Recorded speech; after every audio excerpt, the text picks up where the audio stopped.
2 and 1. Good evening, everyone, and welcome to the Monomoy Regional School District, Monomoy Regional School Committee meeting for Thursday, October 24th, and we are starting here at 6:30.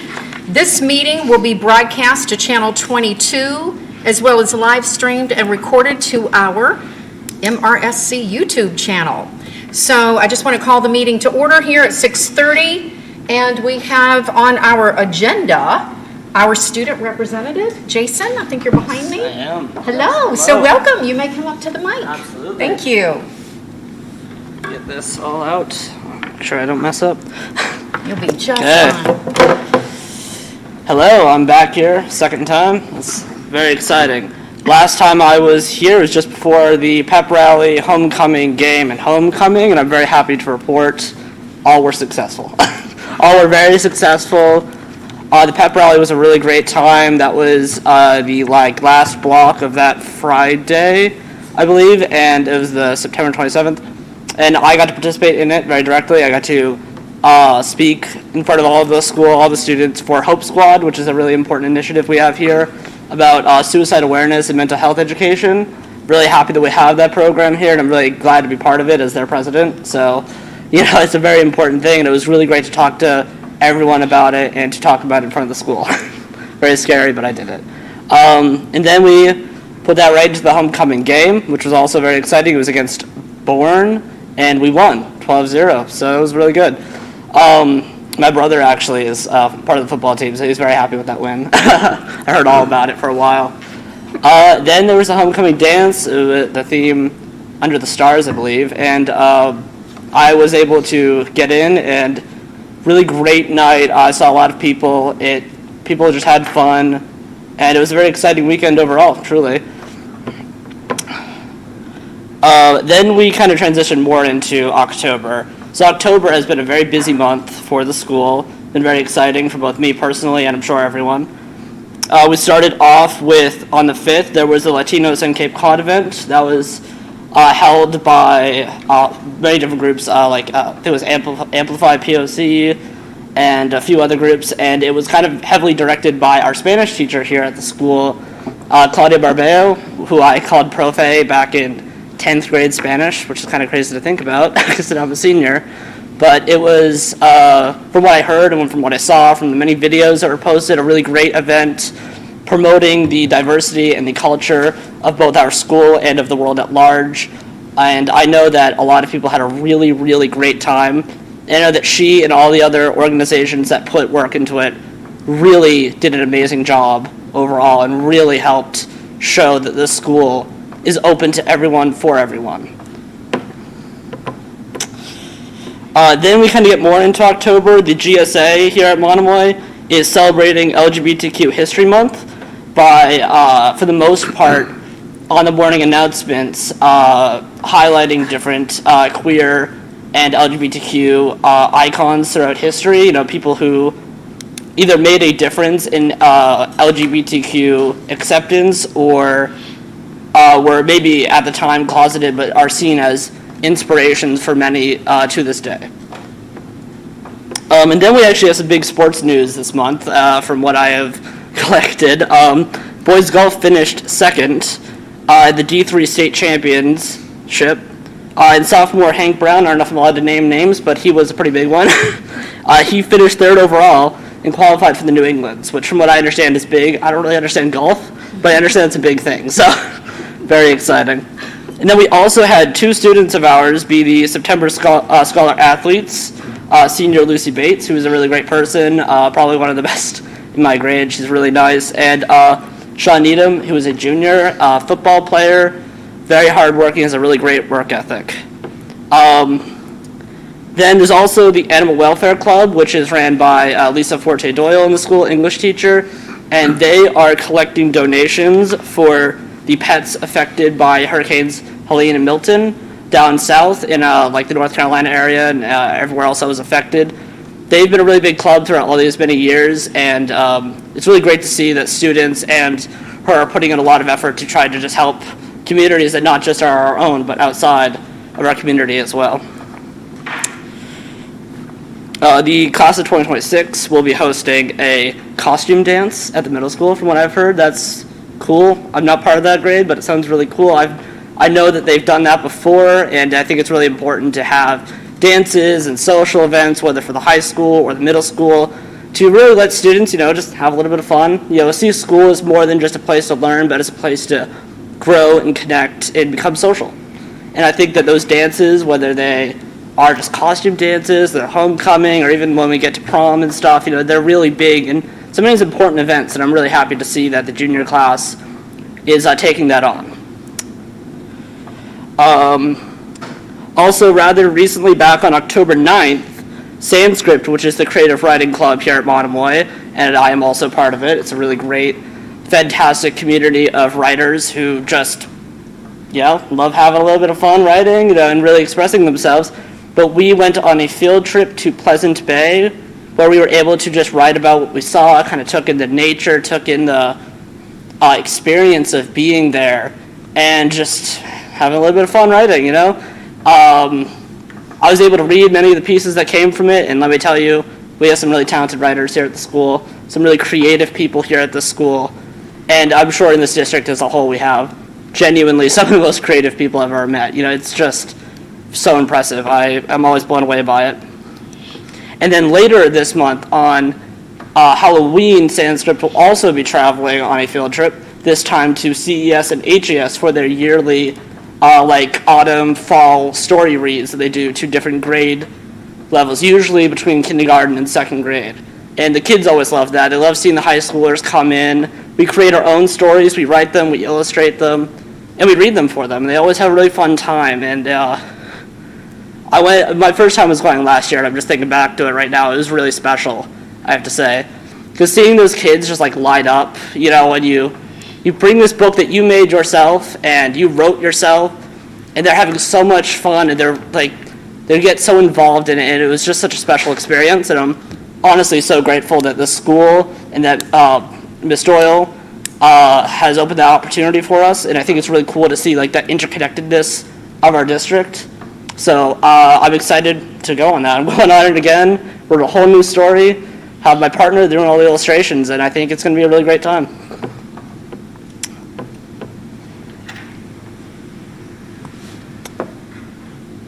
Sorry. The other night, I think yesterday, I attended it yesterday, I should know, there was also the financial aid night, which was presented by a MIFA ambassador that was all about really just teaching parents and students, whoever wanted to attend, about kind of being financially smart when it comes to college, because it's expensive. It's really expensive, and I'm preparing for that right now. It's a little scary, and I think going to that last night, the fact that we hosted something like that was really just an amazing thing to kind of see and get some real information that has honestly changed my perspective on things a little bit. I was like, oh yeah, college, I'll walk in. It's a lot more than that. It's a lot more than that. And I'm really happy that there was a resource like that so immediately available in our community right here at the school. And for me and my mom, we learned a lot, so much more than honestly even I could have thought. And I'm really happy that we had that. Let's see. And then kind of going into what is happening in the future-ish. I mean, today is not technically the future, but we also held at the school through the Political Action Club a debate between three Cape and Island. One's a senator and two are running for the job of senator, and it was Julian Sear, and I can't remember the first names of the other two, but Van Ness and Lausen. There we go. But they hosted a literal debate in our auditorium today, which is crazy. Unfortunately, I missed it live, but I did watch it on the YouTube channel for the district, and it was impressive, honestly. We had one of our own students, senior Hillary Sergensen. She moderated it, and it was really impressive. We got a real, genuine debate right in our auditorium. They talked about policy issues, problems direct to Cape Cod and the islands, and had student-generated questions that they asked. And I learned a lot personally just about our local politics and the fact that we held something like that here that so directly is related to what is happening in the world right now. Obviously, with the election, it's election year politics, which is a huge thing. And as some of us seniors are starting to turn 18 and are voting, like I have, let's go, voted, it is really cool that we can kind of just get a direct insight into the bigger world out there, and that this club was able to put it together for anyone to watch and really get an interest in an idea of what politics is like, especially in the real world, as we go out into it. There's also the Interact Club here at Monomoy, which has been doing a lot over the past 2 months. They are the community service-driven club that has done a lot of events so far. We have a kind of long-term partnership with Capabilities, who helps disabled individuals with like getting jobs and finding kind of a way to work in life. And that has been great. We went to their farm and did some gardening and unloaded some pots and stuff. It was really really good time. We also recently did a lot of volunteering for the Oktoberfest over in Chatham, which a lot of students attended. That was just family fun for all, of music, food, everything, and our own students were there helping out people as they were getting their kids into all the little events and everything, and it was really amazing to see that. And then I would say we just get to the last thing that is kind of happening. I had the amazing opportunity to appear in the morning announcements today at school, which have been a very important outlet for I think a lot of students to get things out there and for school events to be kind of broadcasted out for everyone to see. But I was able to make an appearance today because of a new addition to the newspaper and Sanskrit, as they are having their October edition of poems and articles come out on their website called Monomoy Writes, which is something I personally run and manage. But it's really exciting because it allows and opens the door for students to both publish their work and kind of get it out there, but also for students to see what others are writing within the school. It's all creative writing based and journalistic based, and I'm really happy to be part of both of those clubs, which is the newspaper and Sanskrit, and to bring those together, put them out there on the internet, which is probably a bad idea, but also what I did, and trying to really unite the community in the sense of just fostering and bringing up creativity, because creativity is truly something that may feel like it is dying, especially in this day of age of AI and people using it for not so great ways. But there are real people out there who still want to write, who still want to be creative and want to share it with the world, and I think it's really important that we help that, and that I'm really grateful to be part of that mission, and I'm really grateful to be part of the clubs that are helping that, and I hope that they stay as institutions of the school for years to come after me. So thank you so much. Yes. Thank you, Jason. Before you leave, any questions, comments for Jason? Yes, That's a Brad. comment. That's a terrific summary. Yes. Yeah, a lot of and stuff. your enthusiasm is totally infectious. Thank you. Yes, thank you. A lot of anxiety is getting me up here right now, so. I just want to best. appreciate the passion in which you deliver your message.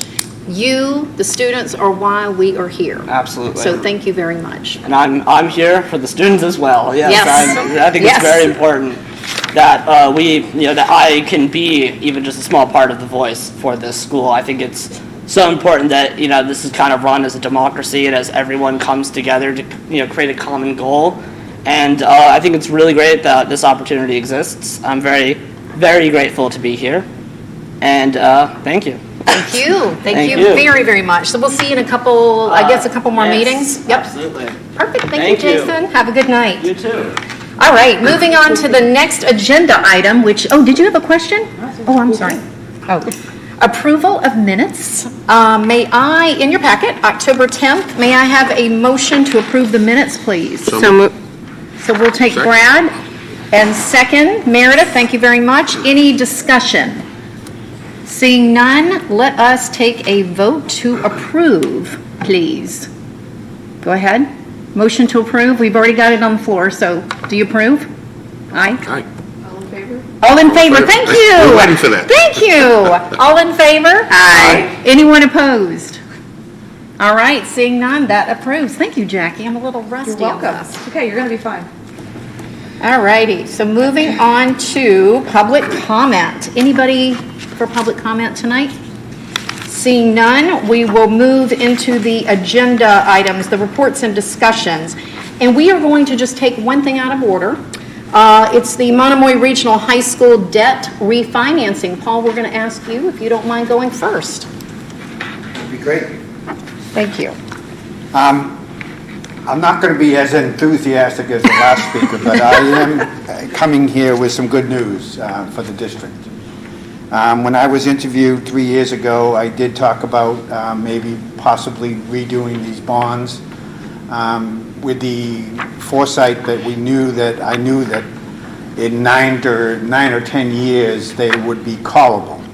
And a callable bond, typically because these are tax-free municipal bonds, they protect the investor for the first 9 to 10 years, and after that, it's all Katie bar the door, it's whatever we can get.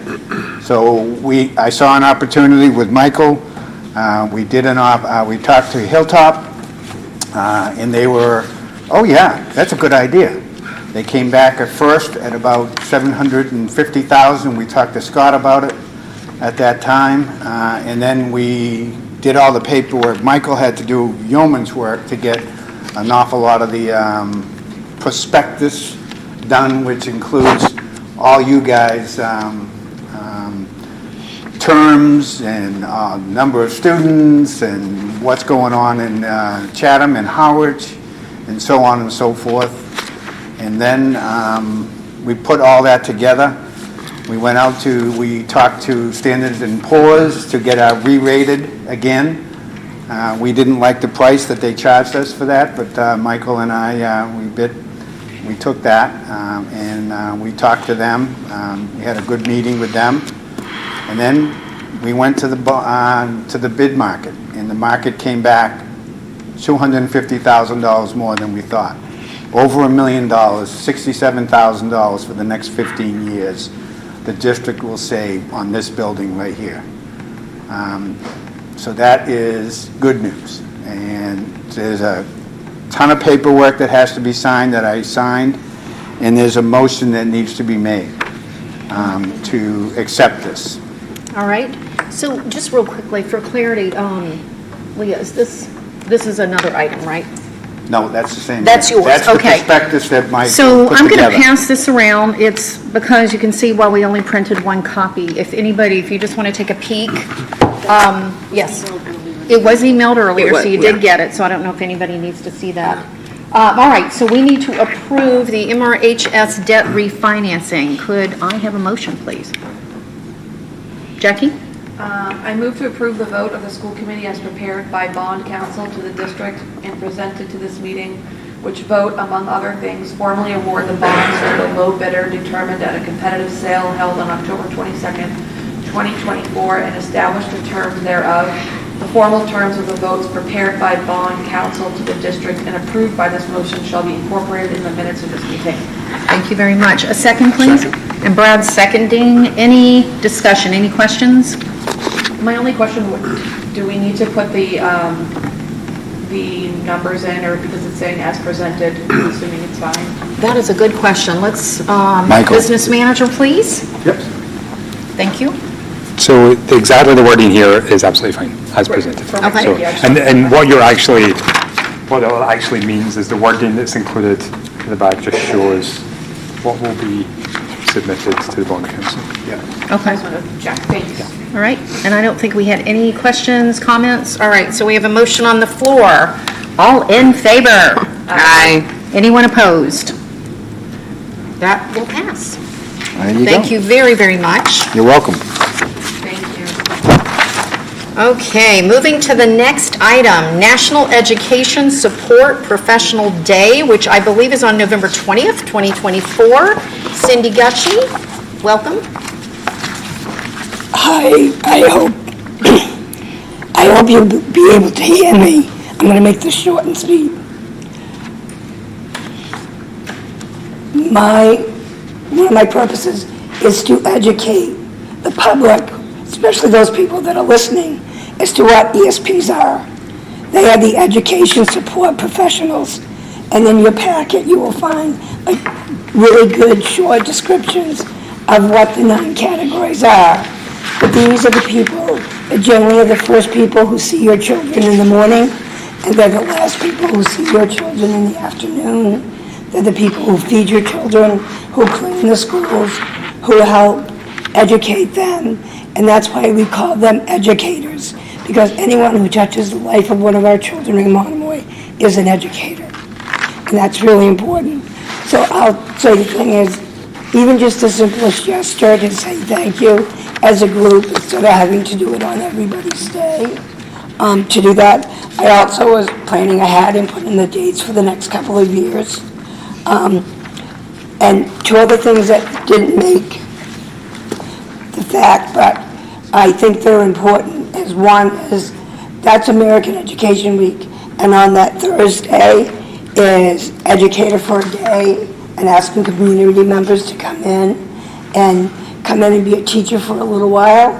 And then on Friday is Substitute Education Day, and we all know how vital superintendents are, not superintendents, Scott is valuable, but we also know how valuable substitutes are to our buildings, being able to keep the schools running. So I just wanted to throw that out there. And my address is 634 Main Street, Harwich. Thank you so Leah's much. laughing at me. Thank you very much. I don't want to put you on the spot. Is everybody, any questions? And I don't see a vote or anything, so we appreciate the information. Thank you very much. Thank you. All righty, moving on. We have a wellness report by Melissa McGuire, Director of Student Services. Welcome. Good evening, Melissa McGuire, Director of Student Services, and I have my most fabulous Dr. Nicole Camp, Mental Health Coordinator, with me, so we will be presenting kind of what's happening in the district around wellness. So we always want to bring, and we talk about this all the time, we bring everything back we do to our strategic plan so that everything aligns with our strategic plan. So tonight we're going to talk a little bit about social-emotional learning, the curriculum we're using, the screeners we're using and how we're using them, and then what our comprehensive tiered system of mental health support looks like. And I'm going to let Dr. Camp kind of jump into this. So as Melissa just said, we align our work with the strategic plan in service to students, looking at wellness. Of students, and so we obviously factor in everything that you see up there. I'm not going to read the slide to you. Looking at community, family engagement, and building our partnerships with all school community members, right? Students, families, and community service providers. Looking at holistic wellness programs that also fall within the scope of the DESE wellness frameworks, right, for social emotional well-being and physical well-being throughout. And part of how we do this is, or one piece of what we look at is social emotional learning, right? And so, social emotional learning, you see it up there, right? It's how we're helping our young people acquire these skills. And we really follow the CASEL competencies, which are self-awareness, self-management, responsible decision-making, social awareness, and relationship skills. All of those things, we want to have work in concert so that our students can, demonstrate their humanity and just be contributing members of society, but be able to understand and engage with peers, and as they move into the world, have the skills, the communication skills, decision-making skills, all of those things, the awareness, the ability to manage their emotions, regulate their emotions, problem solve, and communicate effectively. And so these are, the 5 CASEL competencies that we use. So when we're talking about social emotional learning, we're looking at these areas and all of the things that are the scaffolds to those areas and all of the things that build those areas up. And so we do this through, we have the curriculum we follow, and we have a number of resources, curricular resources that we use. One of them that we have, and this is just an example of a lesson from one, is what we call Second Step. Second Step is aligned with those 5 CASEL competencies, which again are aligned with the wellness frameworks through DESE. And you'll hear as we talk, this all kind of comes together into like a cohesive plan that builds to the portrait of a graduate that we have here in the district. So we have this evidence-based program that can go from K through 12. That says that we are using it grades 3 through 7. We are currently using it grades K through 7 in the district in all of our buildings. And we have lessons that are developmentally aligned and developmentally appropriate to target those CASEL competencies. So this is just one example of a growth mindset lesson for 5th grade. And sort of you can see how it is related to developing goals. And you can see right up there where it says the core competencies that it's addressing. We have self-awareness, self-management, and responsible decision-making. So those are targeted.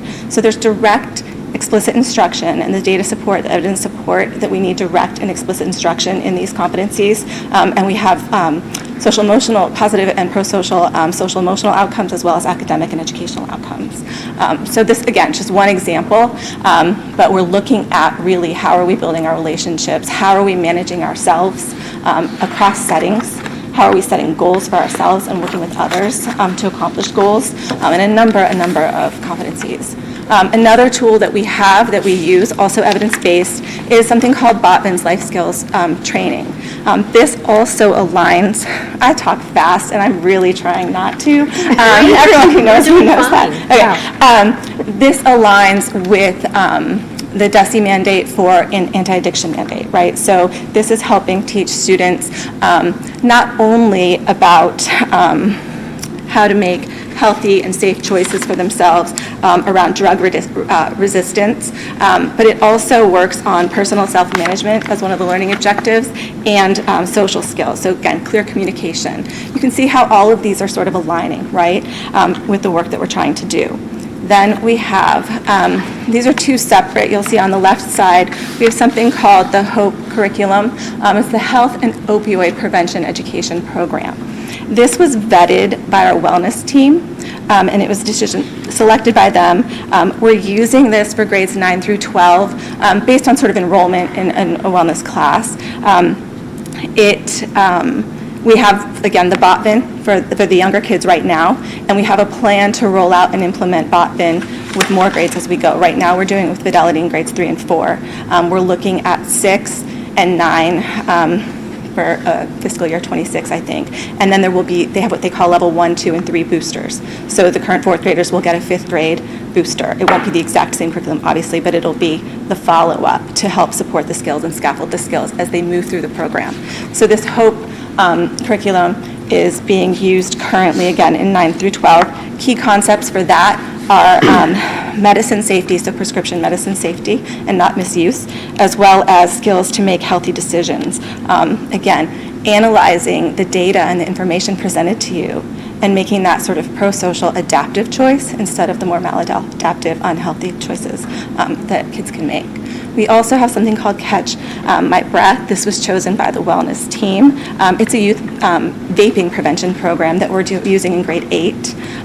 It is an empowerment model. There's a peer component to it. And again, it's really helping kids learn how to make informed decisions, right, around the choices they're making with vaping, and also how to resist sort of some social pressures around it. So that's part of our SEL frameworks, and it aligns with the DESE mandate for anti-addiction instruction and training. Then, this is a peek into my brain. We're going to call it a crosswalk, but really it's my brain. And this is a look at PBIS, sort of as I'm building it and thinking through it. PBIS is our positive behavioral interventions and support system. There are a number of reasons that schools have PBIS, another evidence-based framework, but it's really in support of behavioral, academic, social, emotional, and mental health. And what you'll see, it's hard to see, there's a shadow at the top, but that top box with the orange, the green, the blue, and the purple, the communicator and leader, creative and critical thinker, independent and confident learner, and engaged citizen, that's our portrait of a graduate. In parentheses, I was thinking, how do we align this with the CASEL competencies, which you'll see are listed on the bottom, in the bottom 2 squares, CASEL 5. I think the relationship skills got cut off the slide, but those are the 5 CASEL competencies and some of the language used to describe them, right, and what we're looking for from students. And so we have then where you see CES, HES, MRMS, and MRHS in the middle. Those are the PBIS frameworks. That's the language that we're using with kids in the building. So Harwich, as an example, has a song in the mornings when you walk into the building, and it's about being respectful, responsible, safe, and ready to learn, right? And those are defined. It's not just words. Those are defined for the community, and they're embedded in and layered in the work that's happening in that building every day. And so that's the language that those kids are coming through their elementary experience with. In Chatham, there's similar language, right? Safe, honest, accepting, respectful, kind, and successful. They all know these words, right? So I was thinking of our 4 schools, which are aligned. Well, you'll see respectful is popping up in 3, safe is popping up in 2, kindness isn't popping up in 2. And then I was looking at the portrait of a graduate language, and I was looking at the CASEL 5 competencies, and I was looking at the strategic plan, and I'm trying to develop a framework where we have a shared language in our PBIS so that our kids can go K through 12 and understand that they're working toward this portrait of a graduate, and this is language that we all know that's going to foster positive behavior and hopefully reduce behavioral referrals and that type of thing. Again, pro-social behavior. So that was my brain, or part of it. And then we have screeners, right? We do screeners so that we can get data and we can get information. Screeners are not obviously the only data that we use. We take qualitative data, we have meetings, if we have students of concern or students who are demonstrating real strengths and pro-social behavior. But these are screeners that we're using to better understand what SEL looks like in our district. And this is just a snapshot of the CELIS screener, which is a screener that we use. Melissa McGuire had a big part in working with Desi to develop this screener. We use it, and I have the privilege of really getting to disaggregate this data and look at it, not only in better understanding what our strengths are district-wide, but also looking for some gaps or some holes or some areas where we can build capacity and build student skills. And we get to do that not just by looking at these areas, but we do it from an equity lens, an access lens, right? So how can we disaggregate the data, factoring in everything we know about as much as we can about these young people in our school community? And so I get to do that. That's part of what I get to spend my time doing. And this is some of the data disaggregated from the spring sample. A little bit hard to see, but you can see sort of the dark blue and the light blue lines look like areas of strength, right? And then, so that would be social awareness and responsible decision making across all 4 schools listed are popping up as areas of relative strength, right? This is student reported data. So students in every building filled out this screener, this survey, answered these questions. Now you'll see the red, self-management, that's an area of relative weakness. That's an area where as a district, we can target our interventions, we can target our instruction, we can embed social emotional learning practices into instruction, everyday conversations, our interactions with our kids to help them develop capacity in that area. And self-management is a lot of actually tied to executive skills. So planning and organizing, managing our emotions, that kind of thing, there's so much to it, but that's an area where we can grow. And the students will say that planning or doing work even when you don't feel like it, that kind of thing. And then we have another screener that we're using. This is an example of student level data. This is a student who, per their own report, is struggling in all areas, especially relationship skills. They responded that things are mostly hard or very hard for them. This gives us information, and I can click on those and break it down to an item level and see what they said was hard. And then we can inform an intervention in support of them, either individually or at a group level, either directly or just through more wraparound support. And then we have the SSIS. We have used the SSIS for a long time. Last year we rolled it out in 3rd and 4th grade for student report, 2nd through 4th grade for teacher report. And we can get some data and see where students and teachers have concerns that are similar or different, and then we can inform intervention. This also has a mental health screener, so we get very low level but statistically reliable and valid data on what we call internalizing some of those more worry, concerning, emotional anxiety or worry, or externalizing some of that more outward behavior that we might see from the students themselves and from their teachers. And maybe in some cases that data align, or those data align and we can then work from there. I'm done. Thank you. Thank you. Before you switch off, I know that's a lot of information. Any questions about what you heard so far? Comments, questions? I do, and thank you for all this information, and I'm just looking back at Botfin, just so I understand. So is this just, this test, or is this training just in grades 3 and 4? So right now, it's in 3 Oh, and 4. do you want to come up to the mic? Sorry, Thank you. Sorry. Right now, it's in grades 3 and 4. We have with the old hard copy materials for the middle school and the high school. But what the wellness team did was they decided instead of using that they were going to use Catch My Breath, and they were going to use the HOPE curriculum that I also described.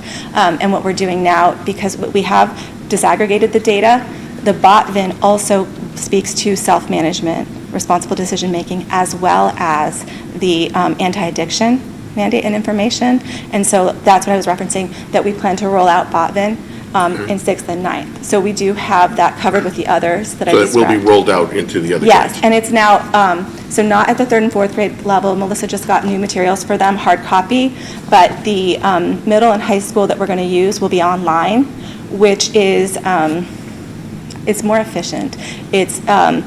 Students are more familiar with that. I think that the response rates will be better, and it allows teachers to administer it differently and in a way that will work, I think, better for the system.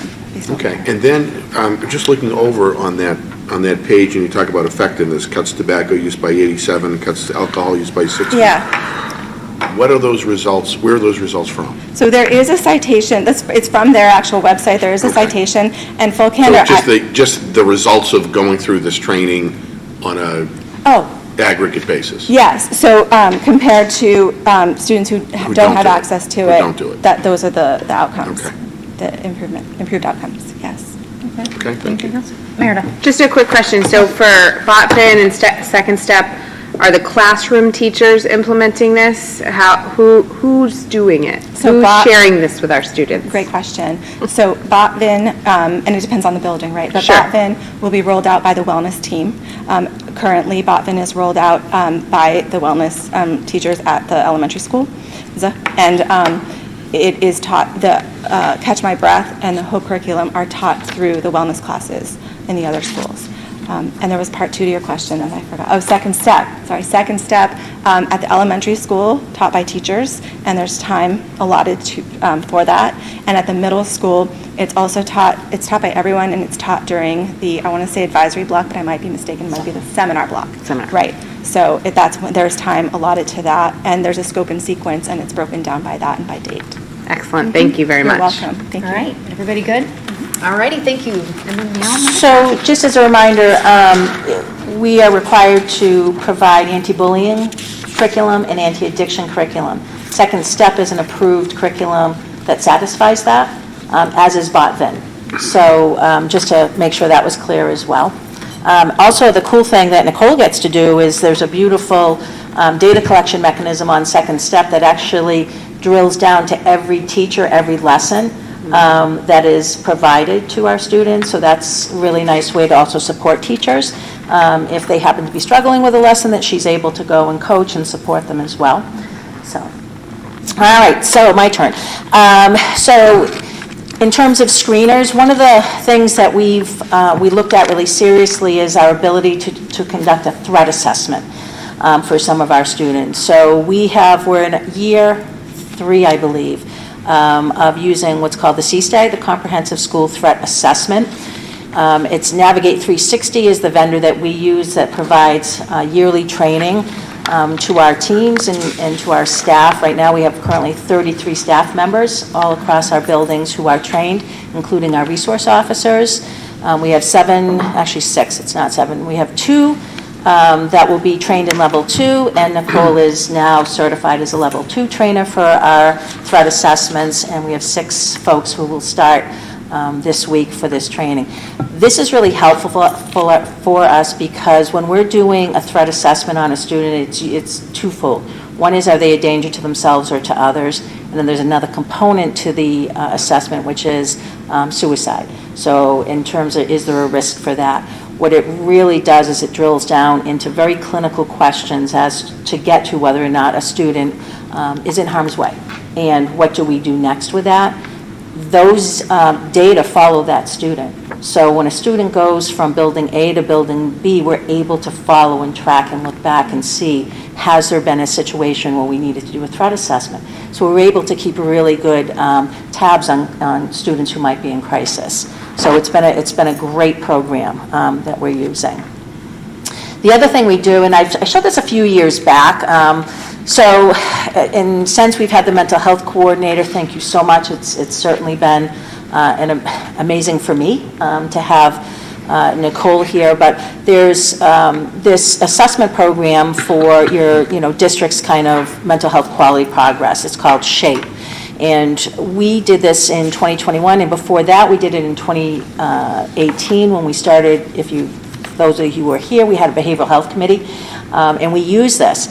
And what's really nice, and although it's not, all roses here, but what you can see from 2021, all of the emerging areas that we look at for mental health quality, all the domains, if you notice, they've really moved up into making progress. Right, so when we're looking at our teaming, for example, that's really looking at who do we have in our buildings that are working together to understand student needs. So through MTSS, or in the past there's been different names, student support teams. Those teaming processes have really progressed significantly. We saw that when we did this assessment on ourselves. So this is a great tool. We'll continue to use that to really assess ourselves and our ability to have quality mental health supports and services. So we like that. And then, of course, the biggest goal that I've had for the last couple of years is really creating that comprehensive tiered system of mental health support. And, we did call it wellness. We're trying to move away from the word mental health, and really thinking about wellness, right? But that's what it is, right? So mental health is an area that we're addressing, but what we wanted to look at is how are we creating this comprehensive tiered system. And when we look at what we're doing, this is part of Nicole's brain and part of my brain merged, is looking at all of the domains, right? Social, emotional, mental health, and then behavior, right? And thinking about how we rethinking discipline. And when we look at those tiers, the first thing we start with is all of these general ed supports and services, okay? First one being our DCAP, our District Curriculum Accommodation Plan. What are all the resources, accommodation supports that all students can access when they might be struggling, okay? If those aren't working, what else can we look at? Now, I'm not going to read every one of these on these tiers because you can see them, but I pulled out a few examples to keep them coming. That is a partnership we have with the District Attorney's Office. We meet with them when we think that a student is really struggling, the family is struggling, and we come to the table with the Family Resource Center, with DCF, to really support that family and what other resources might be available for that family. It's been a great resource for us. The other new partnership we just signed off on with the two police chiefs and the fire chiefs is our Handle with Care. Now, we've done Handle with Care within our schools, meaning if we know a student's coming in and experience maybe some type of traumatic event or some type of struggle, we can send out a message to everyone, say, Johnny needs a little tender loving care today, right? Not saying necessarily what it is, but what we have missed is when there's a traumatic event in the community where emergency personnel have been deployed maybe to a home, we might not have been able to hear about that and then support a student coming in. With the Handle with Care, we now, with the sanction of the district attorney, have an MOU with all of our safety personnel that they are able to call us and say, Handle with Care, we were at Johnny's house last night, Grandma passed away, they were there. Now we have that information, which we might not have, so we can really wrap supports around that student. So we're thrilled to have that in place now. At the high school, we have a peer mediation program. Peer mediation is really fabulous because it's student-driven. Students are trained to mediate with their peers when there's a problem, and how do they solve that problem. What's really cool about this peer mediation group up here is they were able to present with me last year at a state conference, and they actually did a mock peer mediation, And it was really cool to see them in action, because you don't get to see them in action, because the adult needs to step out of the room when they're facilitating this mediation. So that's been a fabulous program that has been in place for a few years up here, and we put that under our rethinking discipline. Right? Our jobs are constantly to rethink about how are we responding to behaviors, and not, jumping to a suspension or detention or whatever the case is, but really trying to figure out alternative ways in which to support that student. Same with collaborative problem solving. Years and years ago, we had the entire district trained. It was a full-day training through Think Kids at Mass General on collaborative problem solving. Last year, we did another 2-hour for all staff. Was it last year? I think it was last year, where they did a refresher on collaborative problem solving, and we have, once again, Dr. Camp, who is completing her training as a trainer of collaborative problem solving. We have our Bridge program up at the high school, where students who may have been out of school for a period of time, may have been hospitalized, and need to reenter with kind of a softer reentry plan. The Bridge program is supporting our students to come back and feel really successful and good about what they need to do. So again, I'm not going to go through all of these, but as you can see, we're really working hard to make sure that our services have a tiered approach to what students need. And our clinical services, have really... Sorry. Yes. Just a really quick question while you're on this page. So peer mediation, I think we have a class. Is that a class at the high school? So at the high school, the students who are peer mediators are trained, and there's an advisor who is also trained. Okay. Thank you. Excuse me, I also have a question. Yes, Ray, sorry. For your trauma-informed care, do you have someone who's trained to offer cultural sensitivity to our children of color or marginalized populations? So that's where that's something we are working very hard on, and that is something that we are very, what's the word I'm using? That is up in front in everything we do, and when we're talking about surveys, and we're talking about, our curricula, or we're talking about any of these resources, that keeping that in mind and having an understanding and pulling in our community resources that may have better supports or services to help in that area. But that is something that we have absolutely in the forefront, continually. Did you want to say anything else about that? Can I add? Yeah. Just like that, in thinking of the school mental health team and their credentials, not just through the school system, but we have social workers, licensed mental health clinicians, and that is certainly within their ethical guidelines and framework and at the forefront of their work. Trauma-sensitive care and sort of culturally responsive and attentive care is a provision sort of the expectation of the work that they're doing with their students. And so there's ongoing professional development that they're all enrolling in, and certainly at our student support team meetings, when issues come up, they're addressed and talked through, and we try to identify supports if we don't already have them in place. I hope that answers your question. Are you good, Bree? Okay. And one other question. Brad, go ahead. Yeah, I just want to go back to peer mediation again for a moment, just because I'm really intrigued about it. And how many, so it's not a class, but how many members on the team? Oh, that I would need to ask Stacy. Stacy Yanel here at the high school. But approximately. And this was last year, Sure. the group that kind of came, there were 5 students. I don't know, I couldn't really tell you the number. I'd have to ask Stacy. Just how does that all work? So they get trained. There's a specific training for peer mediation. And it's actually, even if you go on like the DESE website and you're looking at those alternatives to suspension, because that's really the driving force, right?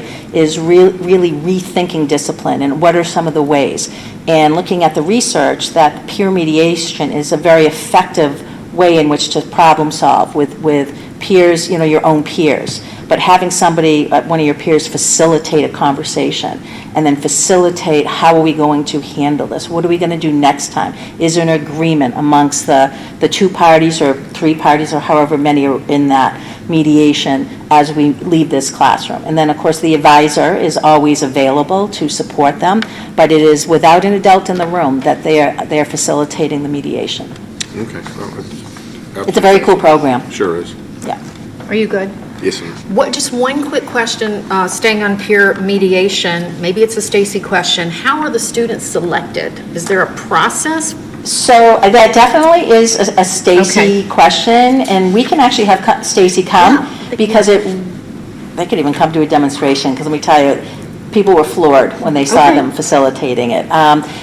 So those, like, direct particulars, I don't have those. I know the 30,000 feet because I was, witness to it, and I, talked to Stacy about it, and I know the process for the training that's required for the students and the advisor.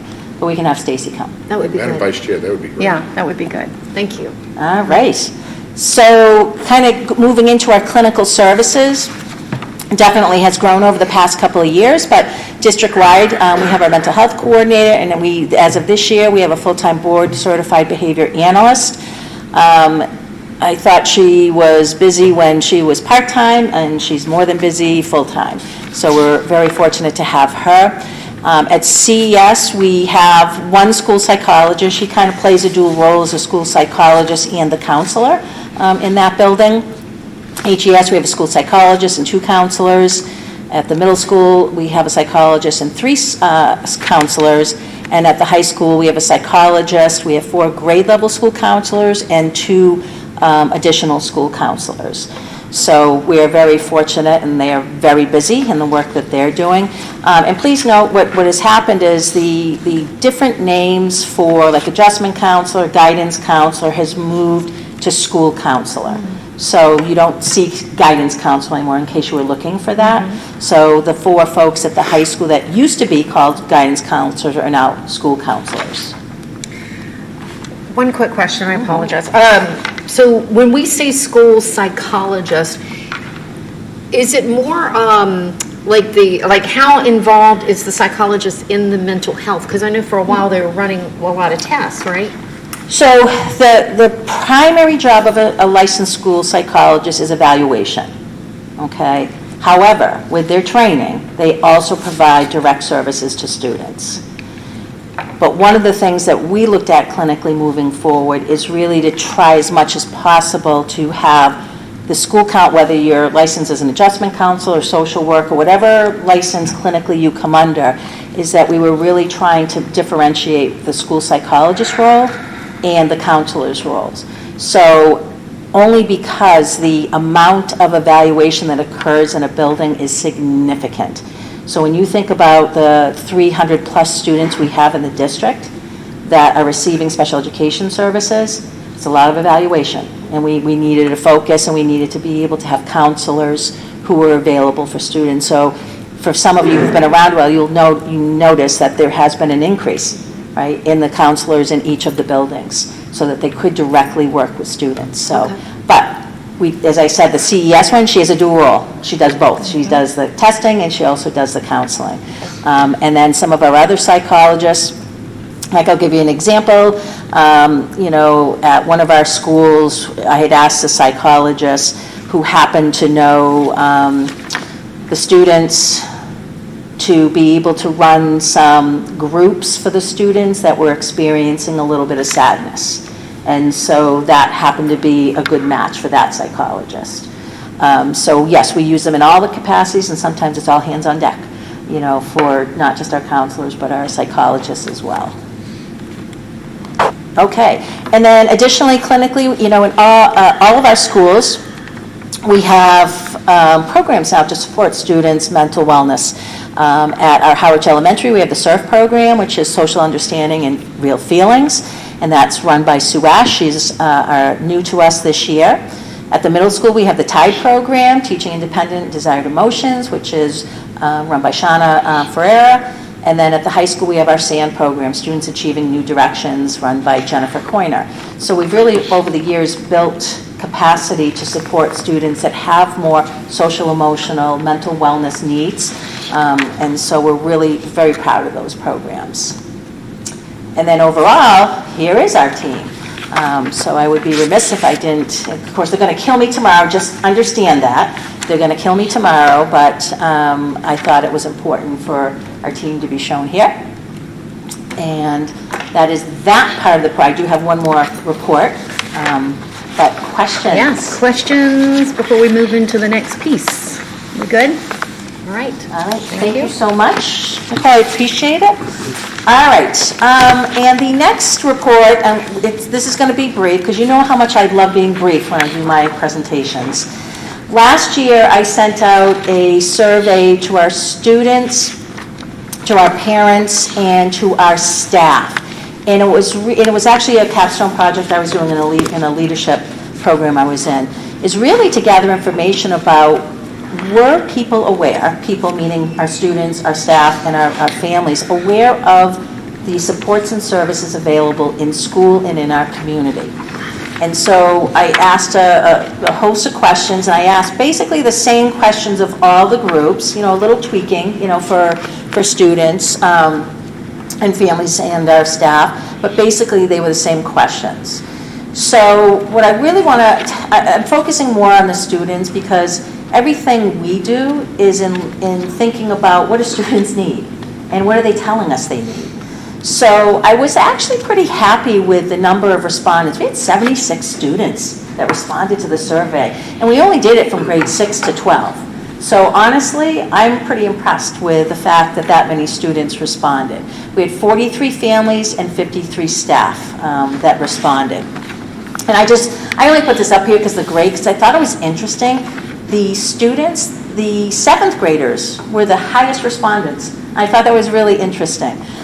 So next were the 10th graders, but it was just kind of a fun fact.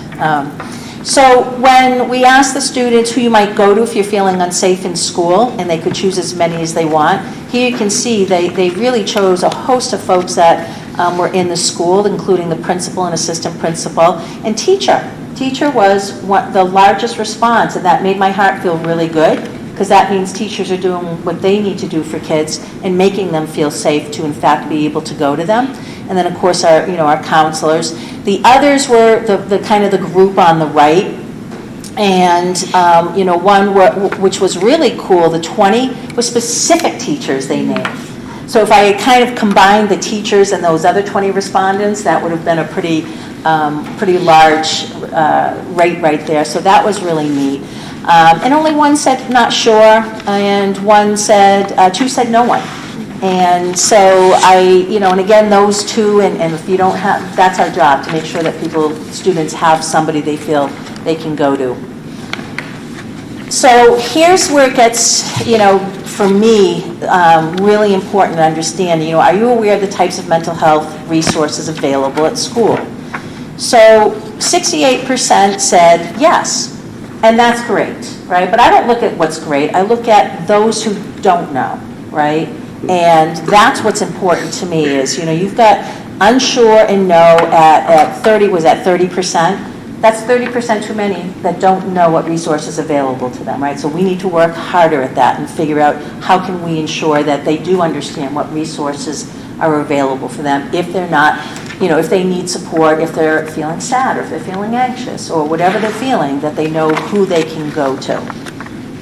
And then, of course, again, they just listed, who those folks might be. Oh, I'm sorry, you can't really see that. So the next one the question is about, are you aware of the resources in the community? So I thought this was interesting, because we had a pretty large group of students who said they did know who. Oh, no, it's okay, I'm good. It was just that top one, but I know what the question was, but thank you. So I'm certainly impressed with that, but once again, I go back to those who do not know and who are unsure of who the resources might be available in the community.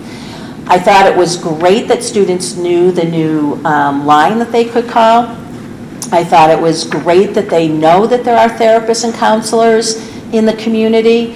The resource card, which is interesting, that came up quite a bit through the survey. So I had created a wallet-sized resource card and gave it out to students. And throughout the survey, the students kept saying, can you send out those cards again? Can you send out those cards again? And I'm like, absolutely, I can do that. As a matter of fact, we gave those same cards to all of our emergency responders to have, and then we made a bigger one for teachers that's kind of color-coded. But the wallet-sized one for the students, I thought was interesting that they actually said they wanted it. They liked it, and they would like more of it. This, and again, I'm not going to run through this entire, because you can't really see it, but it's in the report, but, really thinking about asking students, what do you think you need to, to help you? Some of the responses were, classes on mental health. And that's really interesting because in the past, like mental health first aid was an adult course to teach adults how to respond to mental health crises. And the mantra was constantly, this is not a class you teach to youngsters because you don't want the weight of that on their shoulders, of identifying somebody who might be in a crisis or who might be suicidal.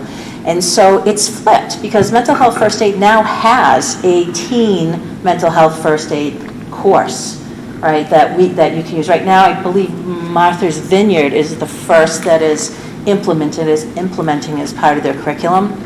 So that was kind of a pattern of students wanting to know more about mental health. They want teachers to know more about mental health. So I thought that was really interesting and something we can actually address with them. The anonymous helpline came up a couple of times, and so when I think about that and how we support students, wanting to have conversations with a student, what does that mean? Because if it's anonymous, how do we help somebody, right? Like, is it anonymous because they want to share something about a student, see something, say something, and that they don't want to necessarily go to an adult and say it? So I'd love to hear more from the students about what would they like from an anonymous line.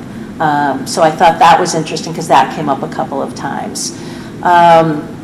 So they had a whole host of ideas. They really did. And I was so appreciative of all of their comments about things. The therapy dogs came up a couple times. If you remember a couple years ago, we had therapy dogs in the schools. Nicole just connected with somebody and then connected her with the principals to see if that's something that people are interested in again. But I love the fact that they have a lot to say about this. And we want to keep that dialogue with our students open.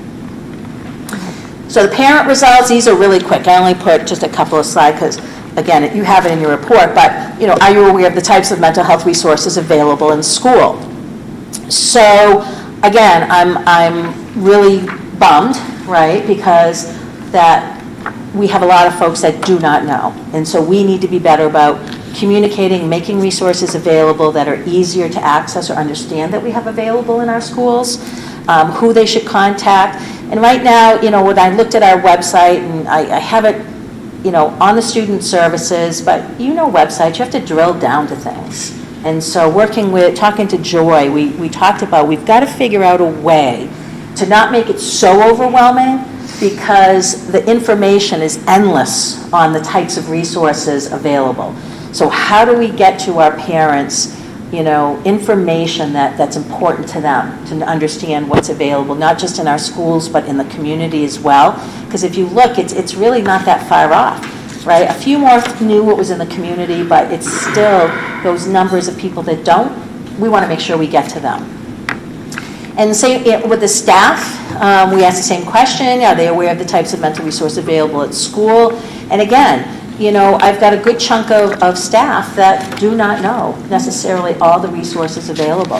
And I think part of it is because it's available because you've had to access it, because you have a student that might be in crisis, and so you know who to call. And maybe you haven't experienced that with other students. But I need to get more information from staff, what would make it helpful for them to understand the resources. And so I just kind of did just basically a breakdown. The red means, I'm a little concerned, right, that they're not aware of the resources. Even though, the first to the students wasn't as big of a concern because it was a higher percentage that said they were aware, it's still, I need to get to those other students. We need to get to those other students to make sure they know what they can access. At the end of the day, really thinking about what do we want to do? Well, we need to develop a resource directory. And in the appendix that you had on the first report, that is tagged on most of the counselors' email addresses. It's tagged on mine. But that doesn't mean people know how to access it or know what it is, right? So how do we really create that that's really easily accessible? And then making sure that we offer parent training, more parent training on mental health. Now, I offer mental health first aid twice a year for parents, It's usually, it's an okay turnout. I usually get about 6 parents in each of my classes.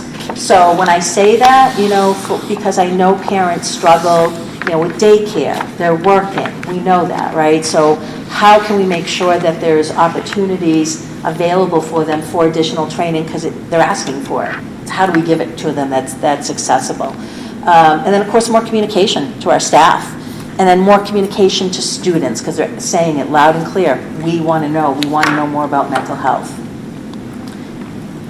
Okay, any questions? Wow, lots. Brad, go ahead. Say more communication. So many times in any type of communication, you can communicate, and still the message doesn't get through. Sometimes it's a question of more effective communication rather than more and more and more and more. Absolutely. And again, I understand you working on a plan to do that, but what have you found to be the most successful way to communicate to, whether it's parents, staff, or students so far? So, I guess... Because I'm just saying more and more isn't always the answer. It isn't, and we talk about that, right? So I'll send out, or I have Joy, thank you very much, send out. I shouldn't say I send it out, I ask Joy to please send it out. Resources and information, right? And then parents, because you all get them, right? And sometimes it's just a lot, it's overwhelming, people are going over, and that's really where I'm at in looking at this, that it hasn't been efficient or effective. And, having this conversation with Joy as I'm trying to roll in the elevator, like, hey, can we, because we need to, right? We need to be better. And I keep that, that's my mantra. I just need to be better. And how to do that, right? The fact that I have, when I put that class out, honestly, I usually have about 30 parents that RSVP to it, and then 6 show up, right? So my question is, how can we help you to show up? I don't mean like that, but like what is it that you need that would make it easier for you to be able to participate in this, because you're asking for it. And then I wonder of the others that register, and they'll email me. They'll say, we just had something come up, or I couldn't get daycare, whatever the case is. So I feel like when there's something of importance, and you all know this in an email, you read it. And there's a lot of stuff that you're like, oh, that's not for me, that's not for me. And then you kind of scroll through it. So I'm not sure. Joy has been an amazing asset to that kind of community engagement and getting information out. And just us keep working together to figure out how can we make this work for parent and our staff. I offer it to the staff as well. That course is also offered as part of a required 15 PDP in special education. Part of the course is the mental health first aid.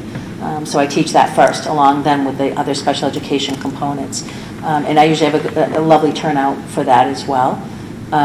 So I think it's a hard question to answer, Brad, because I'm at a point standing here saying I need to do better. I need to figure this out, because I can't keep having people say they aren't aware of what resources are available. Understood. Jackie? Hello, Lisa. Question. We do a really good job here at the district when we're looking at these results of people knowing resources within the school, and having the resources in the school is measurable, and or we know it's effective because maybe we're seeing it in response with our students or our staff. Pre-2020, resources in the community were much harder not to access, but to actually get in. So I'm wondering, and it kind of goes along with getting the resource information out to the community, the staff, to the students. Do we have any type of gauge what we are sharing as a resource, if those things are still effective, if it's a reasonable timeline, wait time, wait list? Those things were happening pre-2020. To get online for a mental health counselor or whatever it is, we can give them the names of what to do, but I would hate to see us have a list of resources, but all those resources go flat when they go out. Do you know what I mean? Like, how do we gauge that, or how do we know? Absolutely. So there's a couple of things. Interestingly enough, well before COVID, years ago, 2018, we had 1 child psychiatrist. Now we have 3. Right, and so that's huge. There's been, through the Workforce Development Grant, they've been really working on building capacity for those services. That's the CAPE. For the Cape? Yeah. So for the high school, we have an MOU with Outer Cape. So we have not only a navigator, and if you're familiar, I'm not sure if you're familiar with navigators, but navigators' jobs are to support families to actually access resources. So not only do we have a navigator here at the high school, we also have a counselor from Outer Cape here. We also then just entered into an MOU with the Behavioral Health Services, which is Child and Family, for 3 of the schools. So the 2 elementaries and the middle school, we will have counselors, similar to we did years ago when we had Gosnold, right? And we saw that that made a positive impact. So we have that back in. Now remember, those aren't school-based services. Those are community-based services that are coming to the school to support students because families might not otherwise be able to get their child to a counseling session after school. So we have that in place. So we are looking at, those resources and rebuilding and reengaging to make sure that they are more accessible for our families. And I just recently went to, it was kind of, it was like a mental wellness fair, and which was astounding to me because there were some resources I didn't even know about. And so there were some resources for, for families who speak Portuguese. So I brought all the big posters back and, gave them to the counselors. There were some counseling sessions. And so other resources available for families that, do not speak English, so speak other languages. So I was thrilled about that. So really just, and having Nicole here as well, and having Molly Whiting, our BCBA, because you can't do it in a silo, and you can't do everything. So being able to divide and conquer and really build the capacity for that, I think is going to be the strength, continuing to build not only our internal capacity, but accessing resources. Ashley Symington, amazing. She's absolutely amazing. So, bringing her into the fold and, similar to, and certainly what we've done in the past, but, just accessing and being part of those community resources and connecting with them is huge. Does that answer your question? That you did great. I mean, and what I'm hearing is, although the mental health, we're getting more, our capacity on the Cape is slowly growing to be able, not to be able to handle it, but our capacity and resources are growing. And they're trackable and there's lots of communication, so that's perfect. Thank you. All right, anything else? All right, seeing none, thank you very much. Much appreciated. Turn that mic in here. All right, next item under reports and discussions, the Monomoy Regional Middle School siding project update. Mr. McMillan. Good evening, school committee. Michael McMillan, school business manager. So I'm here this evening with Molly Paris and Steve Watchorn from Raymond Design Associates. Their RDA is one of our house doctor architects, and we engaged them earlier this year to do a study of the siding and the building envelope of the middle school as a precursor for going out to carry out the project to replace the siding. So they're going to give us an overview of their findings and their recommendations, and then we can take questions and talk about those steps. So I'll hand over to them. Thank you. Hi everyone, good evening. I'm Stephen Watchmore. I'm an architect at Raymond Design Associates, RDA. Molly Paris, project manager and designer at RDA as well. Much different topic here for you, but following in, hard to follow the topics and the presenters we had before us. Just really loved hearing the topics already. My wife's a licensed mental health counselor. We have a therapy dog, and also we talk a lot about social emotional learning as architects, so it's great to hear that going on in the schools. So we design RDA, we design new schools, but we're also building envelope architects. We specialize in the restoration and repair of existing buildings, so that's why we pursued being a house doctor here for Monomoy. We're familiar with your buildings. Several of our architects, myself, with the principal, Gene Raymond, we worked on a separate firm back in the late 90s, early 2000s. We built the Harwich Community Senior Center across the street, and we did some work on the Chatham Elementary School, so we have some familiarity with the town. Have done a lot of work on the Cape, personally restoration at the in Chatham, quite a few projects. The Railroad Museum with a previous firm, restoration and repair of the siding, window restoration at the Railroad Museum, also the Eldridge Public Library window restoration, Marconi campus, big brickwork and roofing replacement project over there while the buildings were still vacant just before they were repurposed. So again, really glad to be here. We're going to present our findings. The agenda is really just briefly about 10 to 15 minute presentation. Leave some time for Q&A if there's any. Just to talk about our scope, what our process was, what our findings were, recommendations. I'm sure everyone's interested in what's the cost for the recommended project and what are the next steps for us. So the scope of work, what we were engaged to do, as Michael said, engaged to study the siding. It's very apparent as you approach the building. It's a beautiful building. When we first approached it, we said we were just, wow, what an incredible building. And as you get closer and closer to the siding, you see the rot and the deterioration that's occurring. So the siding and the trim, it's obvious to the naked eye as you walk around the building, there's something there that needs to be done. But oftentimes with building envelope work, it's more than just one thing. How's the water getting into the wall? How are the windows performing? How's the roof edge performing?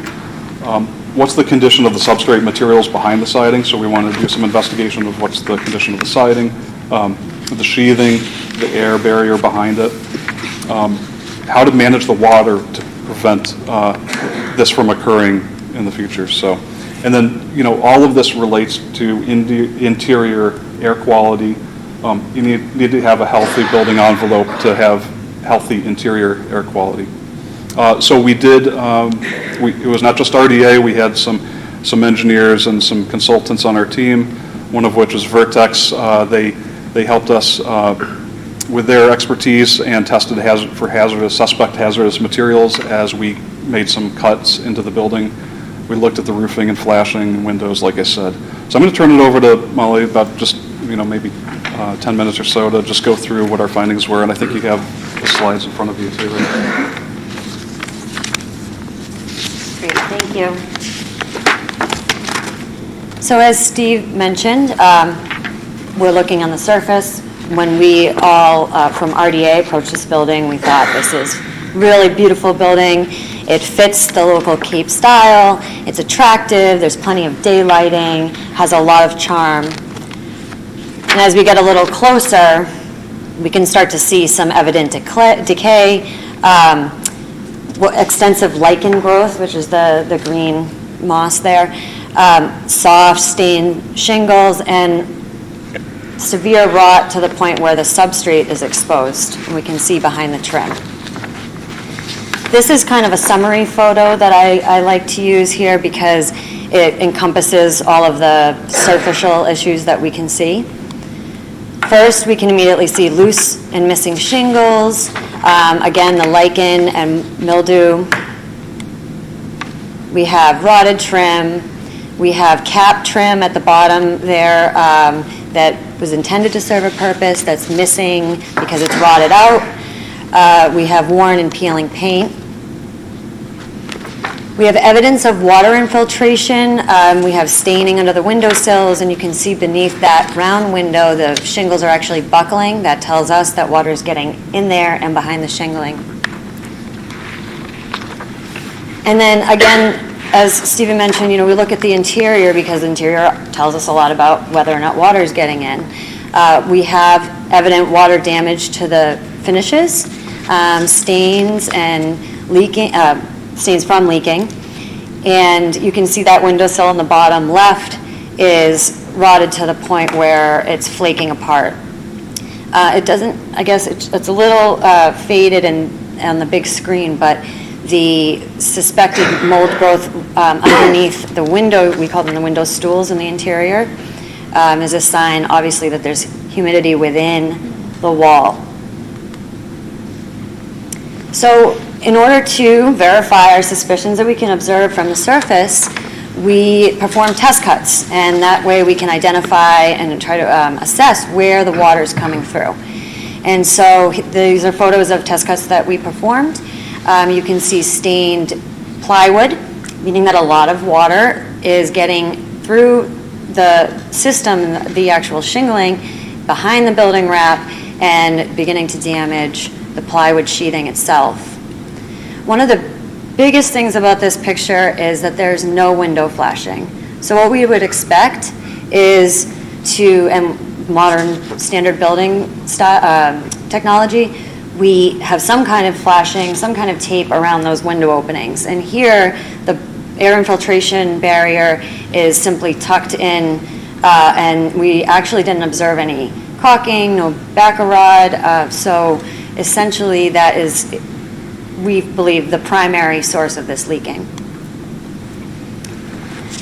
We go further into the wall, so now we've removed the damaged sheathing, and we can see that the insulation inside is severely damaged, stained. There's been rodent infiltration. We have droppings. There's droppings in the insulation. We can see actually oxidized, rusted framing, and a gap in the vapor barrier, which also can allow moisture and water to the wall, or moisture to the wall. So we look at roofing and edge metals because we want to rule out whether, or kind of assess whether or not water is getting in at those levels, and maybe it's not the shingles and the siding itself, but that there's water coming in from above. Most of our observations, we determined that that's not the case. However, we did uncover some of this backwards flashing. We have missing building wrap between windows, and there's actually no vapor barrier on the inside on the right-hand picture. Again, we have discontinuous vapor barrier. We have this sort of essentially wide open air exchange area at the soffits, and you can tell that there's a lot of moisture getting in there because we have rusting and oxidation of the framing members and the decking. More test cuts. Again, the roofing terminations, good news, from what we saw, they are adhered, plywood was dry. You can see the membranes upturned behind the shingles the way it should be. And, you know, overall, the roofing is showing its age, for sure. But it is generally in what we feel is, you know, showing a few signs that it's failed, generally stable condition, with the exception of some of these repairable puncture holes. We have a puncture hole in the membrane flashing there and the gutter, and loss of surface granulations on the architectural shingles, which just basically means that those the granules that are embedded in the fiberglass shingle are there to protect the asphalt impregnated layer below, and when those start to wear off, then you can have moisture and some lichen growth getting into that shingle body. That's just a sign that it's nearing the end of its expected lifespan. The windows appear to be clear, intact, so we don't have broken seals. They look good for their age. They're definitely nearing the end of their expected lifespan, but we saw a few signs of failure, with exception of the bay windows. The bay windows are quite leaky and have associated water damage.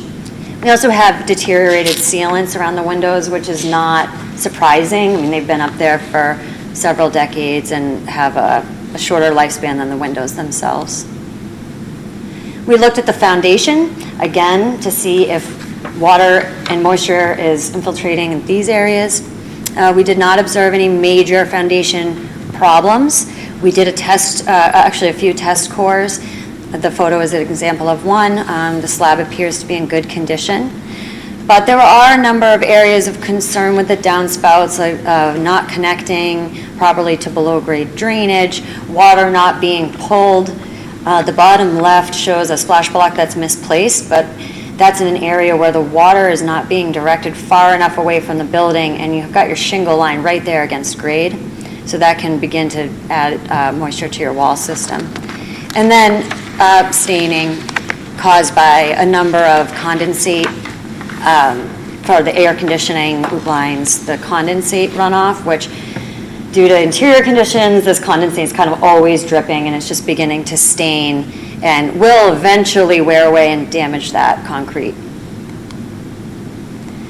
We did hazmat testing, so we gathered samples. Even though this building was built after 1980, we still run into hazardous materials in newer buildings.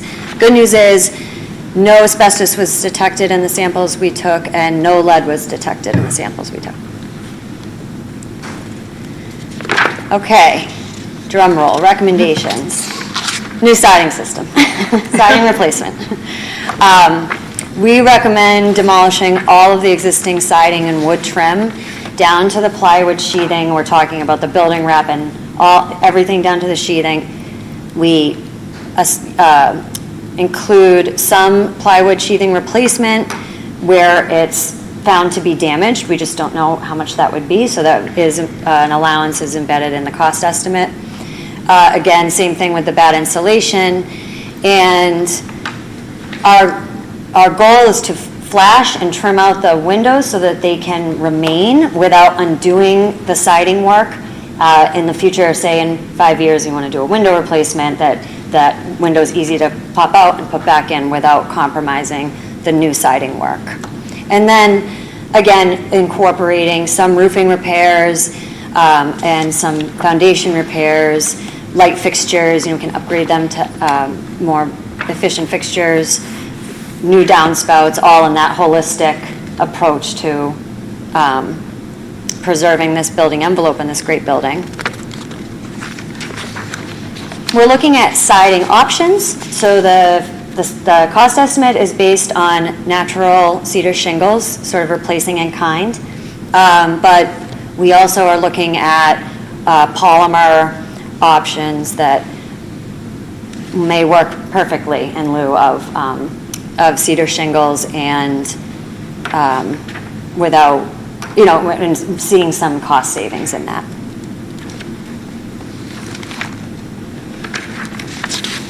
I just flew through that. That's good. Thank you. There you go. So Steve will talk about the cost. All right, so this is when everyone gets sticker shock. So we as part of our team, we're not cost estimators. We hired a professional cost estimator to look at our recommendations. We put together the scope of work as Molly outlined it, a little bit more detailed, a little bit more into the weeds so that we could really get a good cost estimate.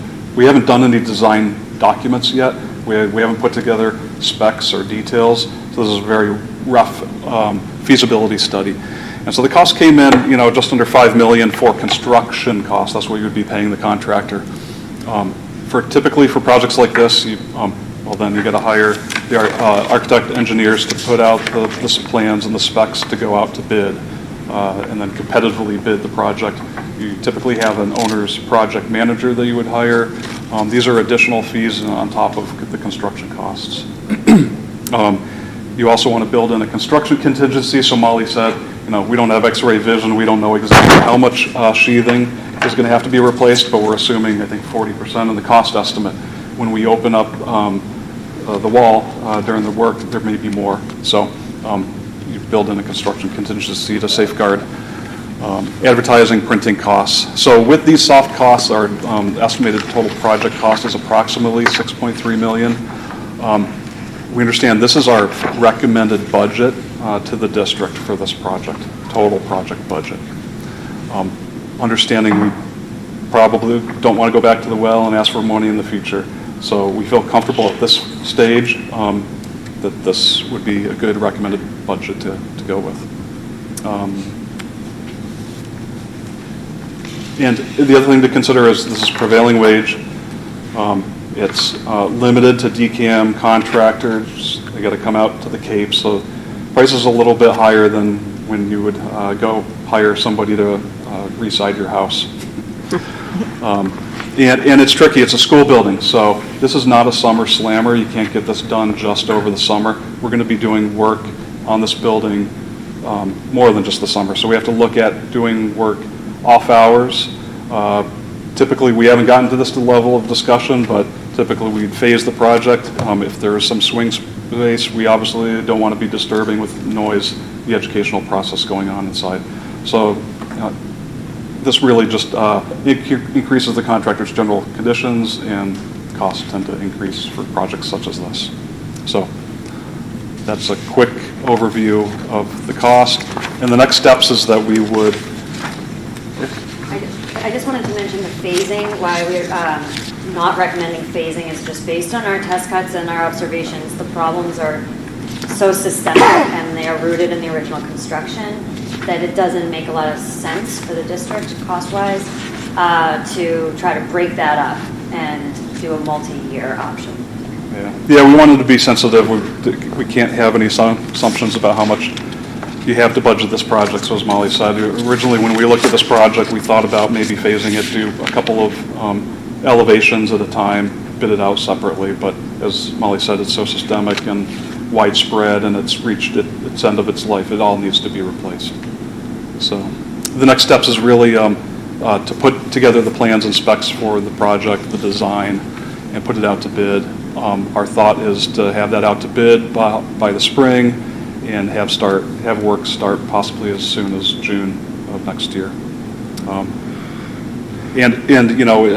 Molly presented some material options. If you were interested, we could put together some mock-ups on the wall in place, and you could actually see what those would look like. That's it. All right, thank you. Questions? Meredith, we'll start with you. I have one small question. I'm not sure if it's for you guys or Michael or Scott, but you mentioned some of the things that you observed or saw inside the building.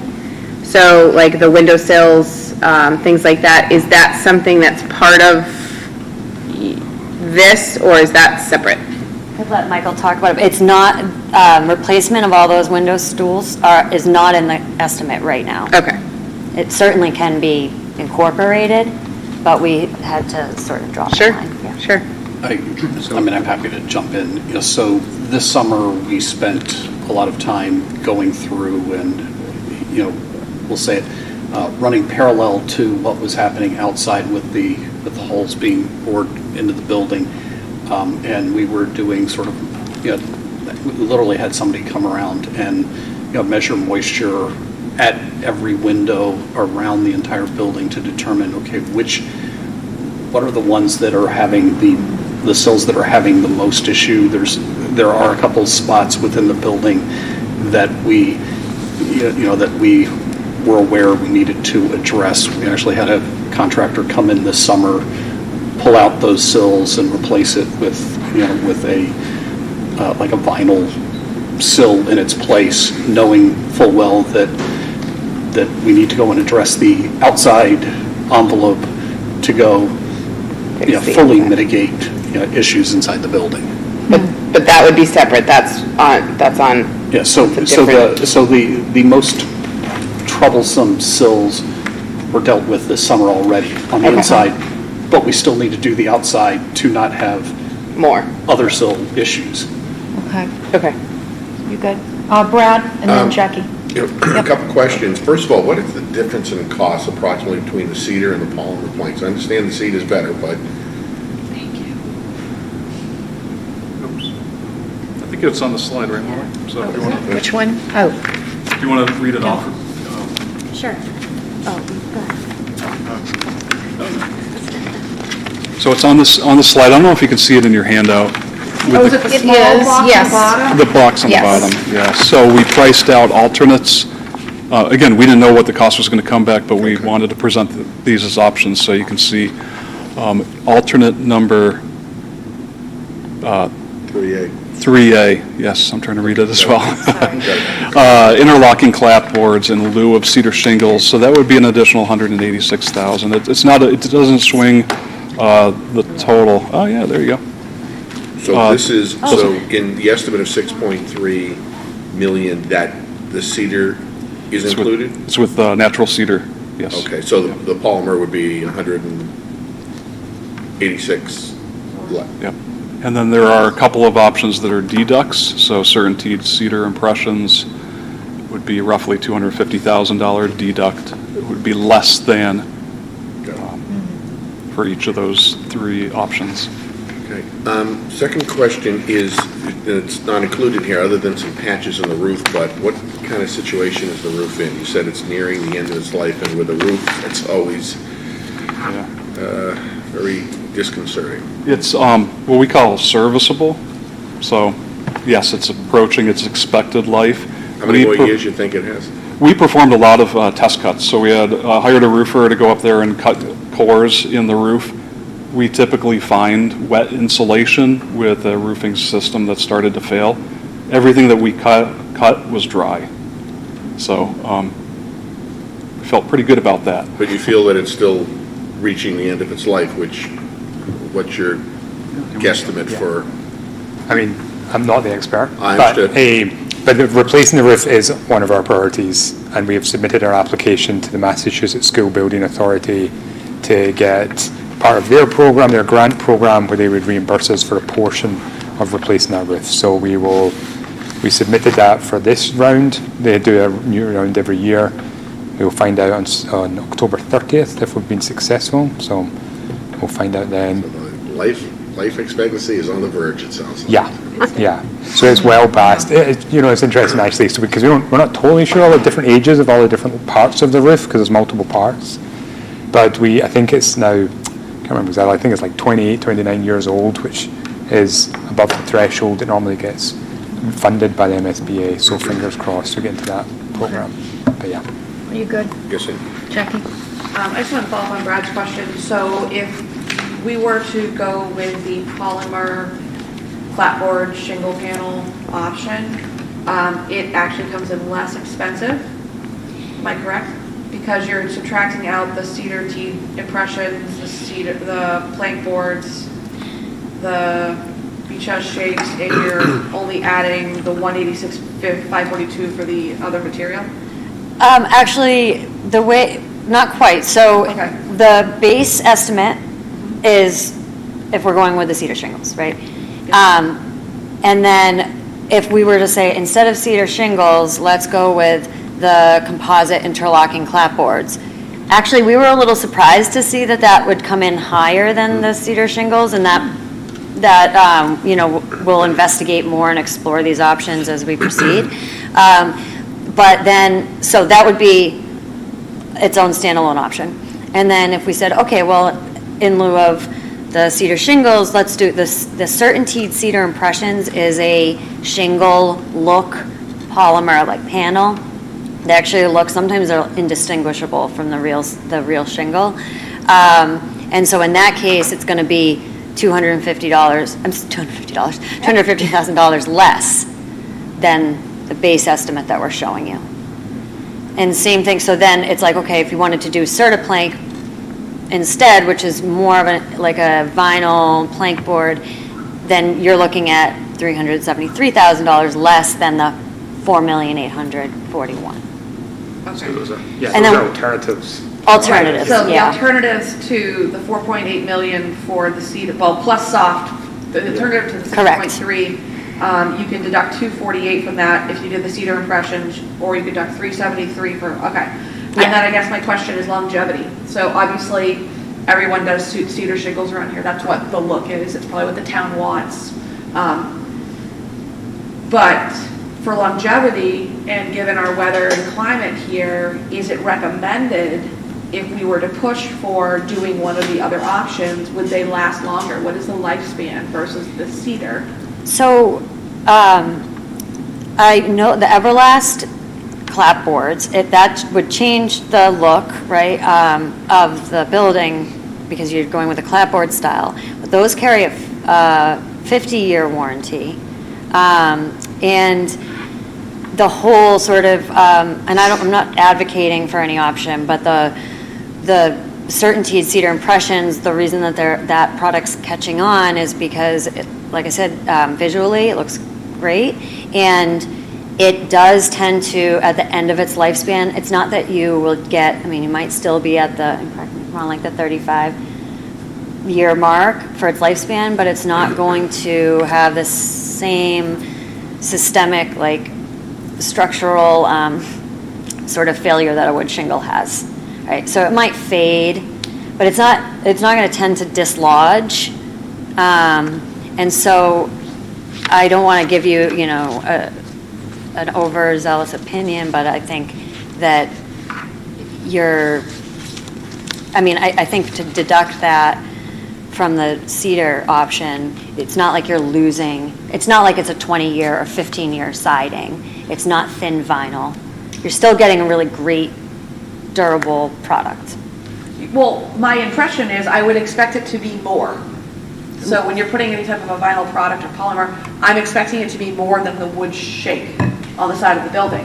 In fact, what we're seeing is it's less expensive. So my question goes to, okay, well, that would be where I would go. I would go with that product if the town allowed us to do it, even if we had to go with a clapboard look versus a stamped shingle look, like that's fine.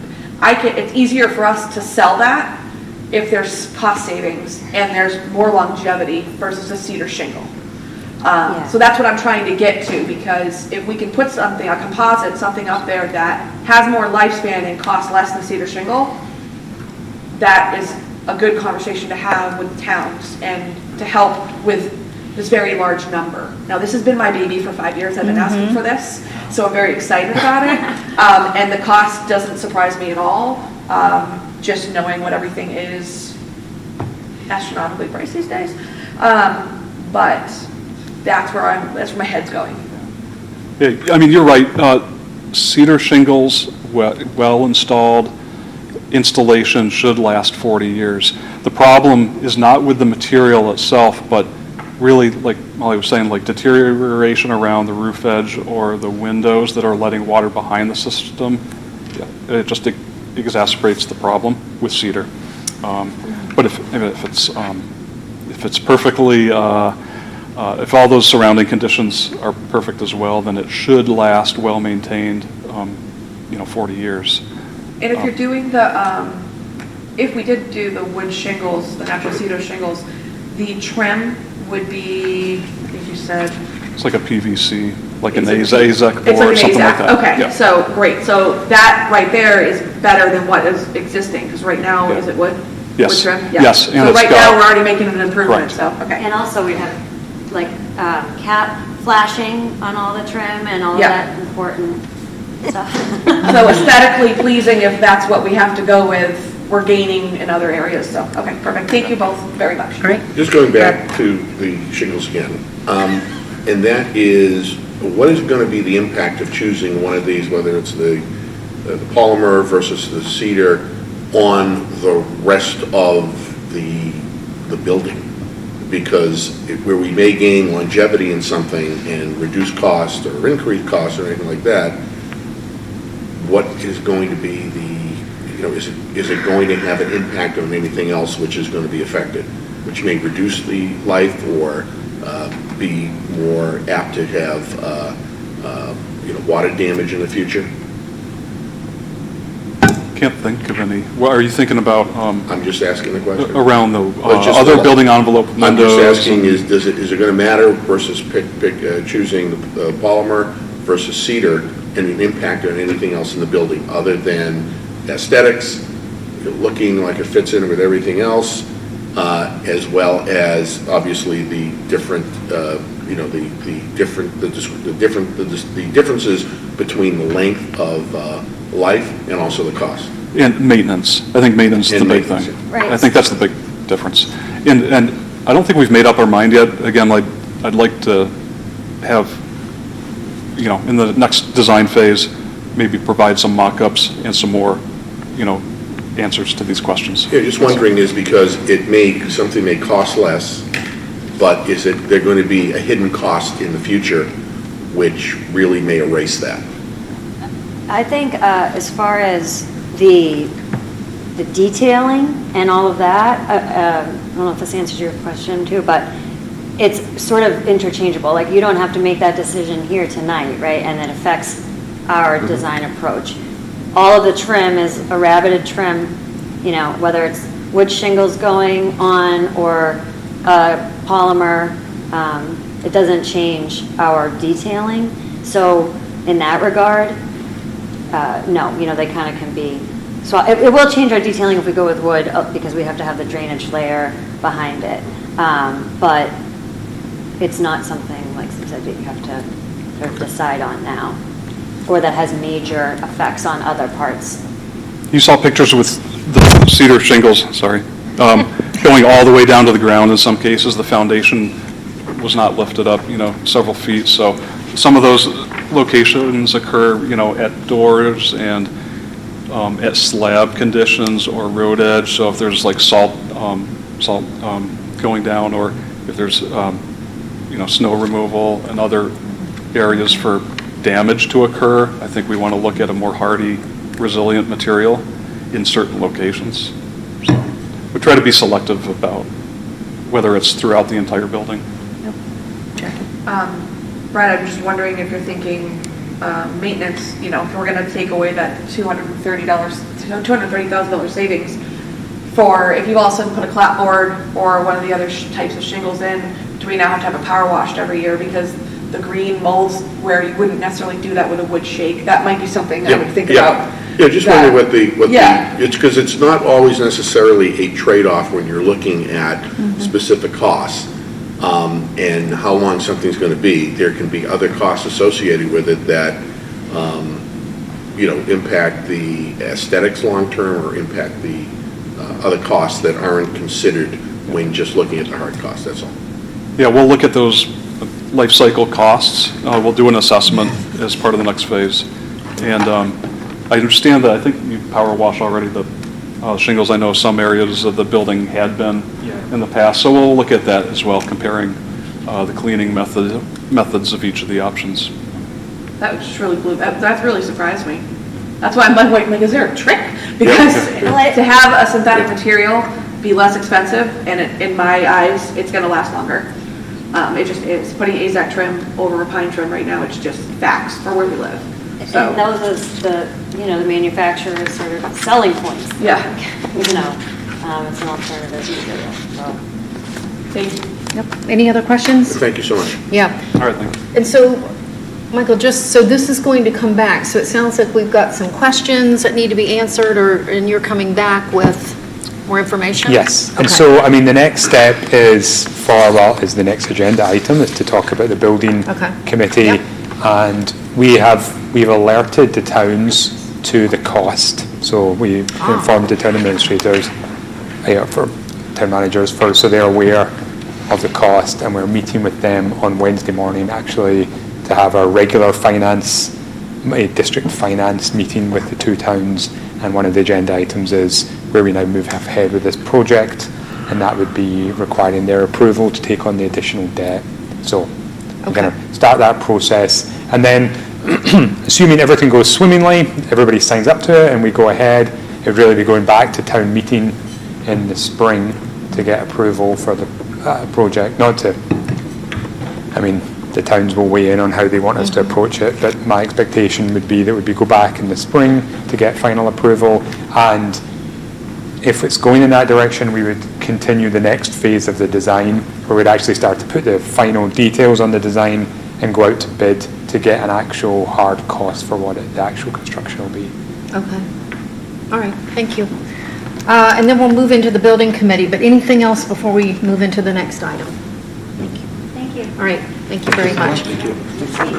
Thank you. So the next item is the Monomoy Regional Middle School Building Committee formation. We talked about this at the last meeting. Many of you may or may not remember the high school when this was built. We had a committee to kind of weigh in, and it has community members, but what we're asking for this school committee member is, or this group, is a Chatham and a Harwich member. I think we identified at our last meeting that Jackie would be the Chatham person. Do you agree, Jackie? Are you still on board? Okay. So we will need somebody from Harwich, a school committee member, and I guess we'll have to decide amongst ourselves, unless Meredith or Bree are just aching to be the representative. Ryan's not here, so I And guess Ryan's it's not him. here. Yeah, did Ryan. you talk to Ryan by chance? About the building committee? Okay. No, I didn't. All right. So why don't we follow up with Harwich, and we will see, unless you're itching. I'm not itching. We should probably check with Okay. Ryan, just in case he's itching. Okay, so we'll follow up on the Harwich side. Did you have some comments, though, on the building? Yeah, I just want to say, like a number of the questions that we were asking about, what's the difference between, vinyl or the synthetic versus the natural cedar shake. I think that's what that building committee would wrestle with. So, and as Michael noted, by our next school committee meeting, we'll know if that building committee has not just a siding project, but a roofing project as well. When we built this high school, we had 2 members, one from each community that weren't school committee members that were the chairs, and neither of them were sort of construction people. We had David Whitcomb and from Chatham and Ed McManus from Harwich were the chairs of the building committee. There was a school committee member from each town on that building committee, and then we had about 3 individuals from each of the towns that were on that building committee who really had experience as architects, as engineers on projects, as builders, or finance people. So when Michael and I are meeting with the town managers, we'll start a discussion with them about ideas they might have, and if anybody on the committee has ideas on who they know in our 2 towns that might be good. I think at the end of the day, we'd want to have the school committee then, decide from the individuals who have expressed interest, and form that building committee. But it was sort of like an even representation from both towns, and I think it was a good model then. But it would be that group that I think would be the ones to wrestle with the different materials and to get into a long discussion on because I was I was on each of those alternates. I'm like, okay, what is a certainty plank? And I'm like going online and looking at it. It's like, okay, what's the warranty? And 40 years from now, if it starts to fail, what does that mean, and how much money? So I think that's what this group needs to, or what I think a building committee is best to wrestle with, and then come back with recommendations to this committee. Okay. And just for clarification, how many, I know you rattled off several different members, but do we have a target goal of 6 members, 8 members, 10 members? I would suggest roughly about 3 or 4 from each town would make, I think, good sense. Okay. And then 2 of In those addition being- to this school committee member. In addition to, okay, thank you, that's helpful. Okay, any questions about the building? And Brad, it sounds like you might have a lot of interest too, so if only we can move you to Harwich. Yes, Jackie? I was just going to say, I don't remember if we talked about this in the meeting or not, and I just didn't want Brad to think that, because absolutely it's an option too, or even both of us. I don't see a problem if Brad wants to do it, or if both of us want to be on it, 2 school committee members. Yeah. It's fine. Yeah, That's also an option. Yeah, I think that's something for us to think about, because it sounds like you've got some good questions. You do. Got a lot of houses. Yeah.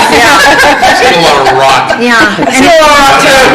Sure, I'd be interested, but I know Jackie, was passionate about that, but if there was, then sure. And again, just like with the school committee or subcommittee meetings, those building committee meetings get posted. Right, exactly. They're open meetings. Okay. All right, so think about that, because I don't think I'd have a problem. I'm totally fine with that. More American. I'm fine. All right. Doing it. Okay. I think we make a dynamic duo. So it sounds like we at least have 2 commitments from Chatham. We just The need best to- building in town. Yes. All right, good. Thank you. Yep. So moving to the next item, the budget 5-year forecast. Mr. Okay. McMillan. Okay, so this is the 2nd time we've done this as part of the budget process, as we started to, it's always been an aim to have a forward, more than just a multi-year look forward with the budget, so we're not just going year to year, but looking further out. And so I've got some information here to establish some of the trends that we're dealing with that may impact some of our budget decisions. And why we do this, really, it's to help us prepare for upcoming challenges, so that if we're making decisions now, that might help at least not make things worse down the road, and might even help alleviate some of the challenges we'll be facing. making those strategic decisions. And also, from my perspective, it's helpful then to look back and see how close our forecasts are, because it helps to inform whether we are understanding right the trends and the changes that are going on within the district and how that's impacting our funds. So I found this, I mean, this is not a very scientific approach, but just starting to map out what events we know that are coming down the line and might impact our decisions. I found this helpful. This year, so really, the 5-year plan is looking ahead beyond the next budget year, but we know this year we have government elections, which could impact any number of things when the government changes. We have next year, we know that we have a new employment contract for custodians. We'll hopefully be looking at the re-siding the building and as part of the capital. And the capital is going to be a recurring theme here, and that'll be a future presentation as well. But we're looking at roof replacement at the middle school, boilers, and then the high school, the Nauset High School is nearing completion of their renovation, and we know that that has a possibility of impacting some of the school choice decisions parents are making, both those who would otherwise be going to Nauset, who may have been choosing to come here, and people in Chatham and Harwich who might want to choose to go to a Nauset High School. So that can impact our school choice numbers. And then looking beyond the next budget year, we're again looking at capital projects in the next few years. We're also looking at implementation of the strategic plan, which may have an impact on professional development costs, instructional equipment costs, and other similar changes. And then beyond that, we will be looking again at a new contract for staff, although it feels like we've just finished one. In a couple of years' time, we'll be ramping up for the next one in custodians. And at some point, whether it's in the next 4 or 5 years or beyond, we do know we need to look at replacing the track and field here at the high school. And then alongside this, and underlying this all, and this again, something we'll come back to, is whether or not there's more housing made available within either of the towns, which may impact some of our assumptions around enrollment and staffing. So I'm going to go over a few different sort of data sources, and enrollment is one of the ones I'm going to focus on. But first, if we just look at population trends in our two towns. So what this chart is, this is the exact same chart actually I used last year, because this data is really helpful from UMass Donahue Institute. They looked at the populations of all the towns in the state, and they produced a population pyramid with known data for 2020. And what this shows is females are in the dark, number of females in dark blue, males in the light blue, and age ranges going down. So you start with the lowest numbers down, lowest ages down here, and higher ages up here. So, and you'll see the one for the state in a couple of slides. We have, as we all know, we have a growing this band up here, which is the older age ranges, is increasing, and the lower age ranges is shrinking. And then the forecasts that the UMass Donahue Institute produced shows that trend will continue, shockingly, for the next 10 years. And so we see the sort of school age ranges for 551 students in 2020, or people of that age in 2020, is now down to 468 if this trend continues by 2030. And the numbers that we have already in foundation enrollment, so foundation enrollment is a subset of this number, because that's the school age students who live in the district, who live in Chatham. And the ratio between that number, as it was in 2020, and the population number is similar to what they predicted for 2025. So that's just a way for me to determine that this trend looks like so far it is playing out. And so this impacts us in a couple of ways. One, there's just fewer students living in the town, but it also means that we've got fewer people living in the towns who have a direct relationship with this school. And that's something important that when we go to town meetings and we're trying to get projects passed and funding passed, it's just something to be conscious of. And you see something similar, no, not quite as stark, in Harwich. So you can see that the lower age ranges are a little fatter down here, they're a little wider, but they are, as in Chatham, they are getting smaller. Of course, these things can change, unforeseen events happen or unforeseen trends may emerge, and we know both towns are trying to maintain their year-round populations, they're trying to develop more housing, both towns are focused on that, and if those come to fruition, then they will hopefully start to turn around some of these trends. But this is the data we have at the moment. And this is the side-by-side comparison by 2030. And this is the same chart that was in the same chart in the last two slides for each town, but alongside the population pyramid for the state by 2030. So you can see, so there is some of what we are seeing happening, but it's just not nearly as drastic when you look across the whole state. So this is all stuff we kind of know is happening, but it's useful to see the data and how it might continue. And then this is another number we look at, and is the birth rates. So this is the birth rate in Chatham is in blue, and in orange is for Harwich, and the dotted line is just the trend. So you can see that both numbers are going down, but they're not going down very quickly. So there is a gradual decline, but it's not, and it is sporadic. You have jumps up and down, and it's difficult to predict exactly where it's going to go next year, but we get the sense that it will probably continue to follow kind of something like this dotted line.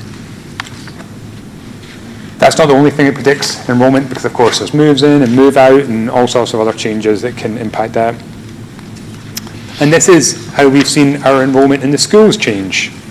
So this chart shows enrollment in the district since, can I actually see that, 2016, and each colour represents a school. So the blue is Chatham, then Harwich in orange, the middle school in grey, and the high school in yellow. And you can see the number going down right down till this year. These numbers are provisional, these aren't finalised yet, and then they're projections based on a number of factors, based on a historic trend through to next year. So as you can see, one of the things striking is that the high school is the highest it's ever been, just about, I think. And so we have this bubble coming up. So it's funny talking to the high school right now about falling enrollment, because that's not what they're living, but it's what we are seeing in the next few years, that we expect their enrollment to fall. And just sense checking these forecasts. So these are just forecasts I do. I just look at each grade as it moves through the district and how many students stay. So does it grow, or as you go from 5th grade to 6th grade, do we see the numbers going up or down? And I take an average of those changes over the last 5 years, a weighted average, so we give more priority to the recent changes. And that's where these predictions come from. And just sense checking that, I just looked at what's the average size, a grade size at the high school. Right now it's 147 students in each grade. In the middle school it's 132, and at elementary schools it's 109. So that gives a sense that, so that does suggest that as those grades move through the district, we are going to see an overall fall in enrollment. But we do, we actually, in some grades changes, we actually gain students, because students come, for a whole bunch of reasons. We tend to see some students come into the district at different times. So I just wanted to, so that's great. So I just want, this is a slight aside about, so how does enrollment change impact budget decisions? Because what we'll often be asked is, well, your enrollment's down, why is your budget not down? So there's a number of reasons, and we'll talk about, inflation is one, that your costs just go up every year regardless of what anything else happens. But one of the other ones that we talk about is, so if we lose 100 students across the district, it doesn't really mean we can cut a teacher, because they're not all in one place. You have 5 in this class, 10 in that class, 3 up here, 1 over there, and that's rarely enough to make a big change. So what this chart, and this is just my made-up chart, so none of these are not real numbers, but they're just sort of illustrative, that when you have this enrollment along here and the cost up here, and as enrollment goes down, you're not actually able to make many changes to your costs. So you need a few less paper, a little bit fewer pens, but it's not making a big change to your budget. Eventually, you reach a critical mass of reduction, and then you're able to make some savings. And that's really how it goes. So we don't really see year-to-year changes, but over 5 years, at some point we'll be able to make a change. And that's me getting my excuses in now about why we won't necessarily see savings every year. And this, of course, doesn't account for inflation, nor does it account for change in student needs, and that's a slide I'm going to come on to in a minute. So this is another example of how enrollment is impacting the district. So what this is this is the grade 5, the same, like grade 5 each year. So these are not the same students. So the students, so this is what grade 5 would be, is our number right now in FY25, our provisional number. What grade 5 will be in FY26 based on our forecast, grade 5 and 27. So this is all grade 5. And this is what grade 8 will be like for that same period. So you can see that for the first 4 years, based on our forecast, actually grade 5 won't experience a lot of reductions because it's just elsewhere in the grades. But when there is this step change for some reason from grade in FY28 to FY29, and so that is a time when we'd see, though, and that's one of the times when we'd actually see a step. Oh, no, I guess my question was, if I'm counting Yeah. correctly, would that be the year that this grade So would no. say, do we want to go to tech? No, so this Okay. is not the same students. Oh, okay. Yes, Oh, I because see. you're right, Okay. so you're 100% right, because Yeah. normally, and this is why this is a little confusing, normally we do talk about the same cohort. This Yeah. is not the same Okay. cohorts. This is just us making a budget decision about grade 5. Oh, I see. So for the next few years, grade 5, we're going to need the same number of teachers, but then you see a 20 reduction in FY29, I think that is. So for example, actually this dotted line is this grade 5, this cohort, when it reaches grade 8. Does that make sense? Yep. So you can see actually when these kids in blue here get to grade 8, that will be a fall in the grade 8 enrollment. And that's another time when we'll be looking at changes here. So this is a lot, I realize this is a lot of information, but this is just about how students' needs have changed. And so, I mean, following on from Melissa and Nicole's presentation earlier today, we're seeing an increase in student needs and that drive budget decisions. So starting down here, so this is the percentage of students that are low income. The way the state measures low income has changed, so this data is difficult to assess, but what we do know is that there is a trend where the number of students who are identified as low income has gone up. Likewise, the number of English learners has increased. It's not a huge increase, but it's still a significant part of our population. It's an increase in our special education status students. And this chart in the top left combines all of those and identifies a student who appears in any one of these groups, what percentage of the overall population they do. And that's where we've seen that it's reached by 2024, I think this data is, it was 50-50. So 50% of our students had some additional need. And that just shows you the change that's happening in our schools and where we might need additional resources. So I should have said what this slide is. Each chart here is 100% of the students. So rather than just looking at pure numbers, which can be a bit confused by changes in enrollment, what this looks at is what percentage of our students are, for example, down here, special education status in orange or a non-special education status in blue. And these are all our students, and we have to make sure that we meet them where they are and provide them the services they need, and that may also drive our budget decisions. Far.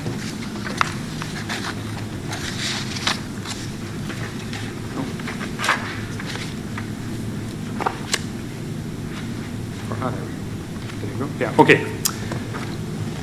So I know I'm throwing a lot of data at you at the moment, and a lot of this will provide, these themes will come up again and again as over the next few months. So we'll come back to these as we make budget decisions. But I'm going to keep giving you more information. But if you have any questions or your eyes start to glaze over too much, I'll cut through stuff. But so school choice enrollment, I mentioned this earlier, we're seeing our school choice enrollment changing. So that's also going to impact some of our budget decisions. So this chart here, the blue line shows the number of students who have chosen to come into Monomoy from surrounding districts. Those are our school choice in. And so and the orange number is our school choice out. Those are students who live in Harwich or Chatham but choose to attend other schools like DY or Nauset.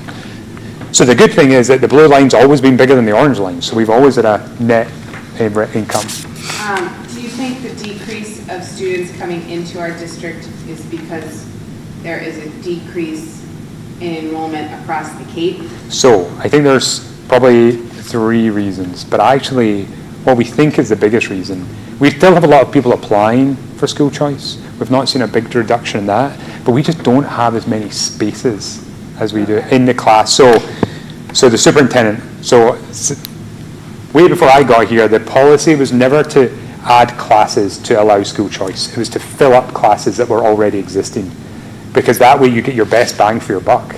Because if you have a class of 15 students, it costs very little to add 3 more school choice students, but you get $15,000. So that's a boon for the district with a little cost. If instead you added 15 new school choice students, and that meant you had to add a teacher, then the cost benefit doesn't play out anymore. Now it's costing you more than it is to educate those students than you get. Now there might be some occasions where towns choose to do that anyway, because they want a vibrant, busy school, and they can't necessarily do that with just their own students, and so they bring in a lot of school choice. But that's not where we are at. We've got a vibrant, great district as it is, but if we can get additional money by bringing in a few extra school choice. Now, the problem is, we're at a place like at Chatham where we were able to get we had enough students to have a certain number of classes. Now the number of students has gone down a little, so we've reduced the number of classes. We've got full classes of our own students, and so we don't have space for those school choice. And that's what's going to make a big difference to our enrollment for school choice students. And partly because it's happened at the elementary schools, that's often where you start. You get a school choice student in grade 1 or even grade 4, you get them for the rest of their schooling. So you get that money every year. But if you don't get them early on, then you don't get to keep them. So you get them later on, and so there's a lower impact. So, a lot of these are predictions. So that right now, we're just seeing a small change. It's a small change, but we think it's going to continue, and over the long run, that's going to impact our budget. And because we've been smart about it, and we've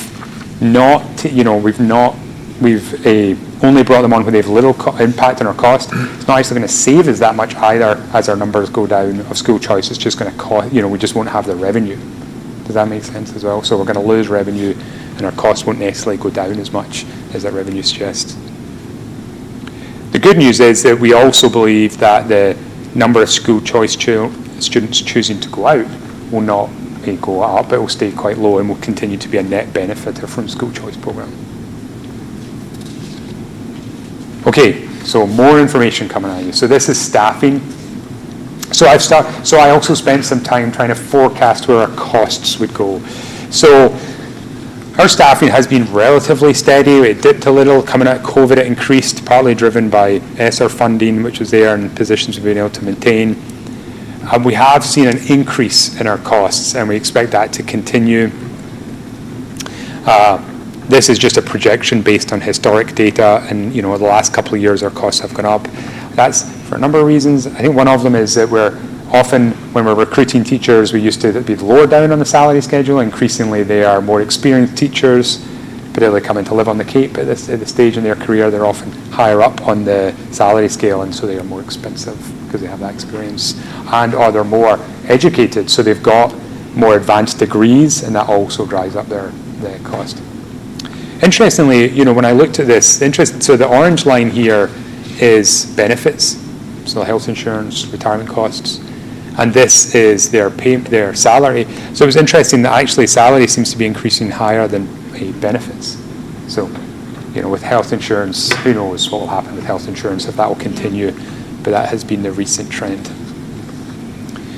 And then, just to come back to that theme of, even though enrollment might have gone down over this period, the needs of students continues to demand, a staff. And this spaghetti is our forecast for other types of expenditure, so supplies and services. So I kind of chunked it out into, areas that made sense to highlight. So down here is special education, where we've seen a sort of upward trend. This blue line is the school choice that we talked about.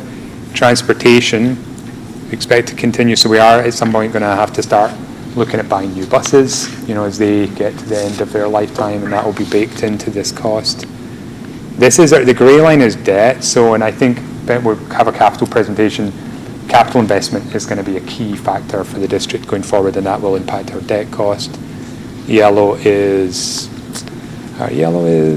building operations, so that continues to be a thorn in my side. but we are going to continue to have to expend maintenance costs, and it's just everything else, which includes, actually, one of the biggest drivers here is property insurance, because, as you know, in your own houses probably, property insurance on the Cape is increasingly expensive.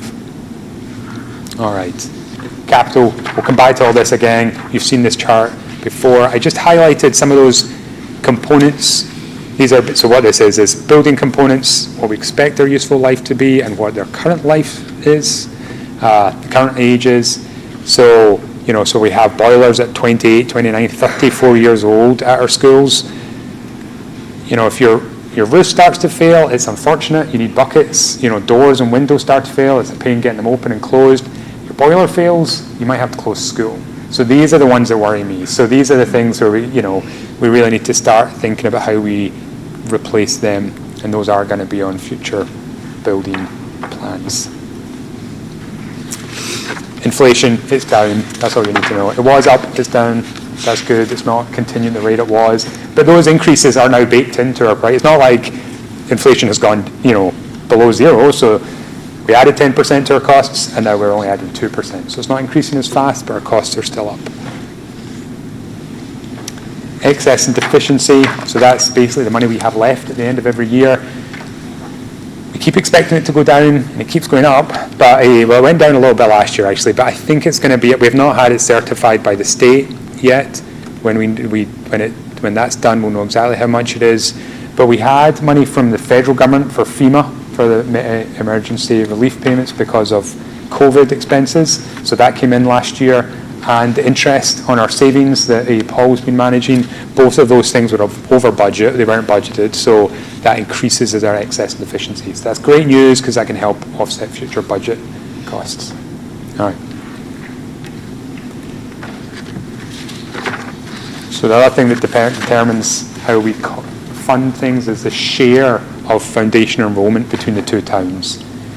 And where that fluctuates, that can make a big change to how much each town is assessed. What the projections suggest, and that will change, is that these are 3-year averages, which helps to smooth out changes, but it does look like the foundation enrollment won't change hugely between the two towns over the next few years. So when I'm totally wrong, you can remind me of this, because things come along. It's on recording. I know. But it does seem, and I've sense checked this, and it does look, because these are based on students. Well, part of the problem is, since COVID, pre-K and kindergarten, well, particularly pre-K enrollment's all over the place. It's changed so much. It's gone up a lot. So it's really hard to know what that means exactly. But I think from the data we have, this enrollment is going to stay similar to what it's been right now. School choice, we talked about this already. This could impact the budget by up to $500,000 over the next 5 years. So that is something that we will need to take into consideration as we plan out our budget. Okay, so that was the kind of all the data. So what that data means.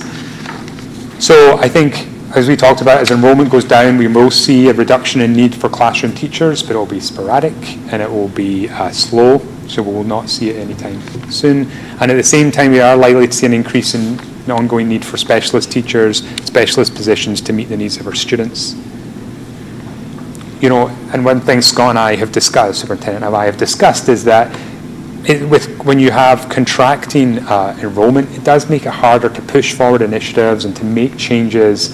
And so that, we need to be more nimble and think carefully about how we implement changes. We will expect to see an increase in professional development costs, pressure from all that capital investment and building maintenance. Although our excess and deficiencies have gone up, still should keep an eye on it. And of course, this is my get out of jail, changes in local economy, affordable housing, that could change everything. This is the last thing. 5 challenges: capital investment, increasing and changing student needs, the cost of recruiting and retaining staff, contract enrollment, and the following school choice readiness. Thank you. Questions, anyone? Seeing none?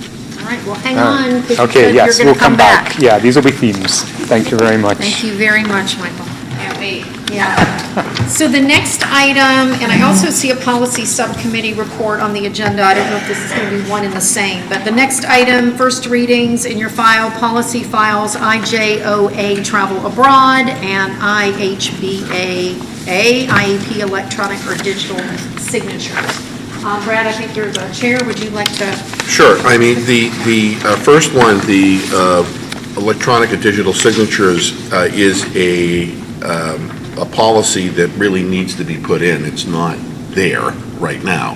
So this is being proposed, and it was agreed to by the policy subcommittee to put this on the agenda, so that this needs to be done and formalized.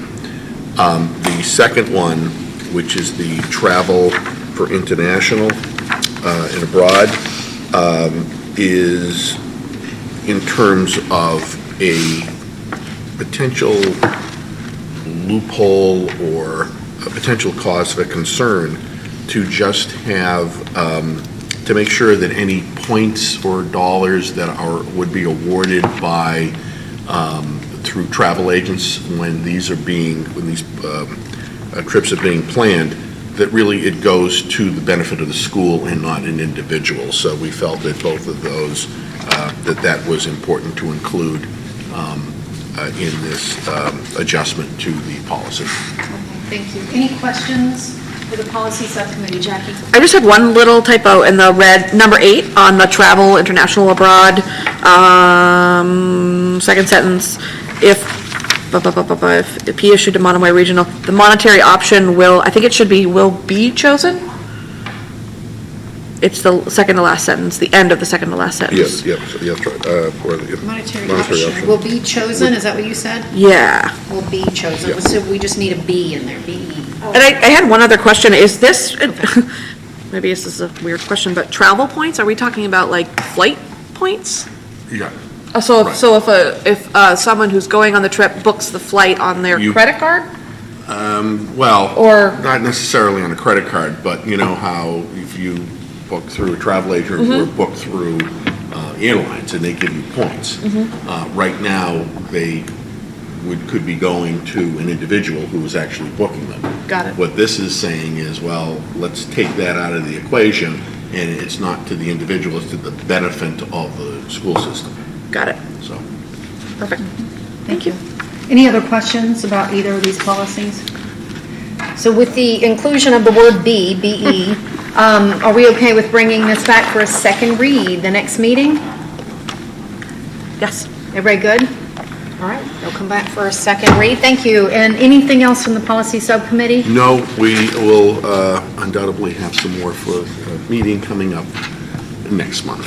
All right, thank you very much. So we will move to the superintendent's report.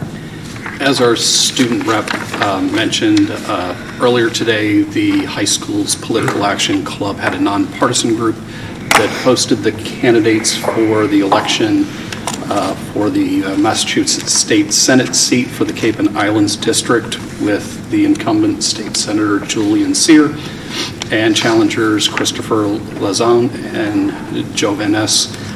Were at the debate. The event was organized by student members of the club. The candidates answered questions from the panels, and the students oversaw and did all the moderation. All other aspects of the debate were also run by our students, including timing, lighting, and sound operations. And then after a long time with my partner, Leah Tambolio, she has decided to abandon me and go to the business office to be our district accountant. So we posted and went through a very short interviewing process because we had one outstanding applicant that was a no-brainer, Roberta Simmons, who has been our middle school principal's administrative assistant for, I believe, 24 years between Harwich Middle School and Monomoy Regional Middle School. Roberta applied and she has big shoes to fill or high heels to fill. But I know that Roberta will do a great job in that role. We also have a posting out right now because the role that Leah fills for the school committee is sort of a separate role from the administrative assistant to the superintendent. So that's posted, and we'll see who applies. It's interesting. It's as long as I've been here in this district, it's been the administrative assistant to the superintendent that has done it. When I was off Cape, for my entire time off Cape, it was always some other individual, actually from the community, that did that role. So we've sort of massaged the job description to allow for that if we do have people from the community that apply. But we'll be putting it out actually in the newspaper as well as having it posted on School Spring, and we'll kind of go from there. Lastly, on a very somber note, a number of us here tonight have come to this meeting following visiting hours at Nickerson Funeral Home. On the morning of October 14th, I received a phone call that no administrator wants to receive. I was contacted by the police to let me know that one of our teachers passed away in a tragic house fire that took the life of our teacher, Shannon Hubbard, and her 1-year-old daughter. Shannon was serving this year as a preschool teacher at Chatham Elementary School. She had previously been at Harwich Elementary for several years, touching the lives of many children in our schools, including her first cohort of students who are currently 8th graders at our high school. Our 8th graders back then knew her as under her maiden name, Miss Waldron. Upon hearing the news about their Miss Waldron and the loss, that first cohort of students gathered together with some of our high school counseling team and spent a lunch block sharing photos and memories about a teacher who touched their minds and hearts. It's times like these when communities come together and rally to support one another. I appreciate that a team from Sharing Kindness who came in to augment the grief support that our own counseling team was providing. I'm also very proud of how our staff has rallied to support colleagues so that her peers at both Chatham Elementary School and Harwich Elementary School who are close to Shannon can be at tomorrow's funeral. Our deepest sympathies go out to the Waldron and Hubbard families. Thank you. Just going to ask us to just pause for a minute, just in memory of Shannon. She definitely touched a lot of lives. Okay, thank you. Moving on to action items, we have a couple of other things we just need to approve. The second reading of the 2024-2025 superintendent goals, which we reviewed last meeting. I don't think there were any changes, so I'm going to ask for a motion to approve the superintendent goals. So moved. Thank you, Meredith. A second? Second. Jackie seconded. Any discussion? All in favor? Aye. Any opposed? All right, that passes. And the last item, approval of FY24 prior year invoices. Michael? Hi, there's a memo, so we've had this a few times now. So these are bills we've received from last year that have to be paid with FY25 funds. We're just down to, this is just $1,868.12. Thank you. So could I have a motion, let's see, for the approval of FY24 prior year invoices? Jackie? Motion to approve the payment of $1,868.12 in FY24 invoices not previously encumbered as presented to the school committee. Thank you. Second, Brad seconds. Any discussion? All right, all in favor? Aye. Any opposed? All right, that passes. Thank you very much. And the presentation of the warrants has made its way around, and now I will call for a motion to adjourn, please. So moved. Jackie moves, second. Second. Meredith seconds. All in favor? Aye. Aye, and the meeting will adjourn at 8:59 p.m. Thank you, everyone. Have a good evening.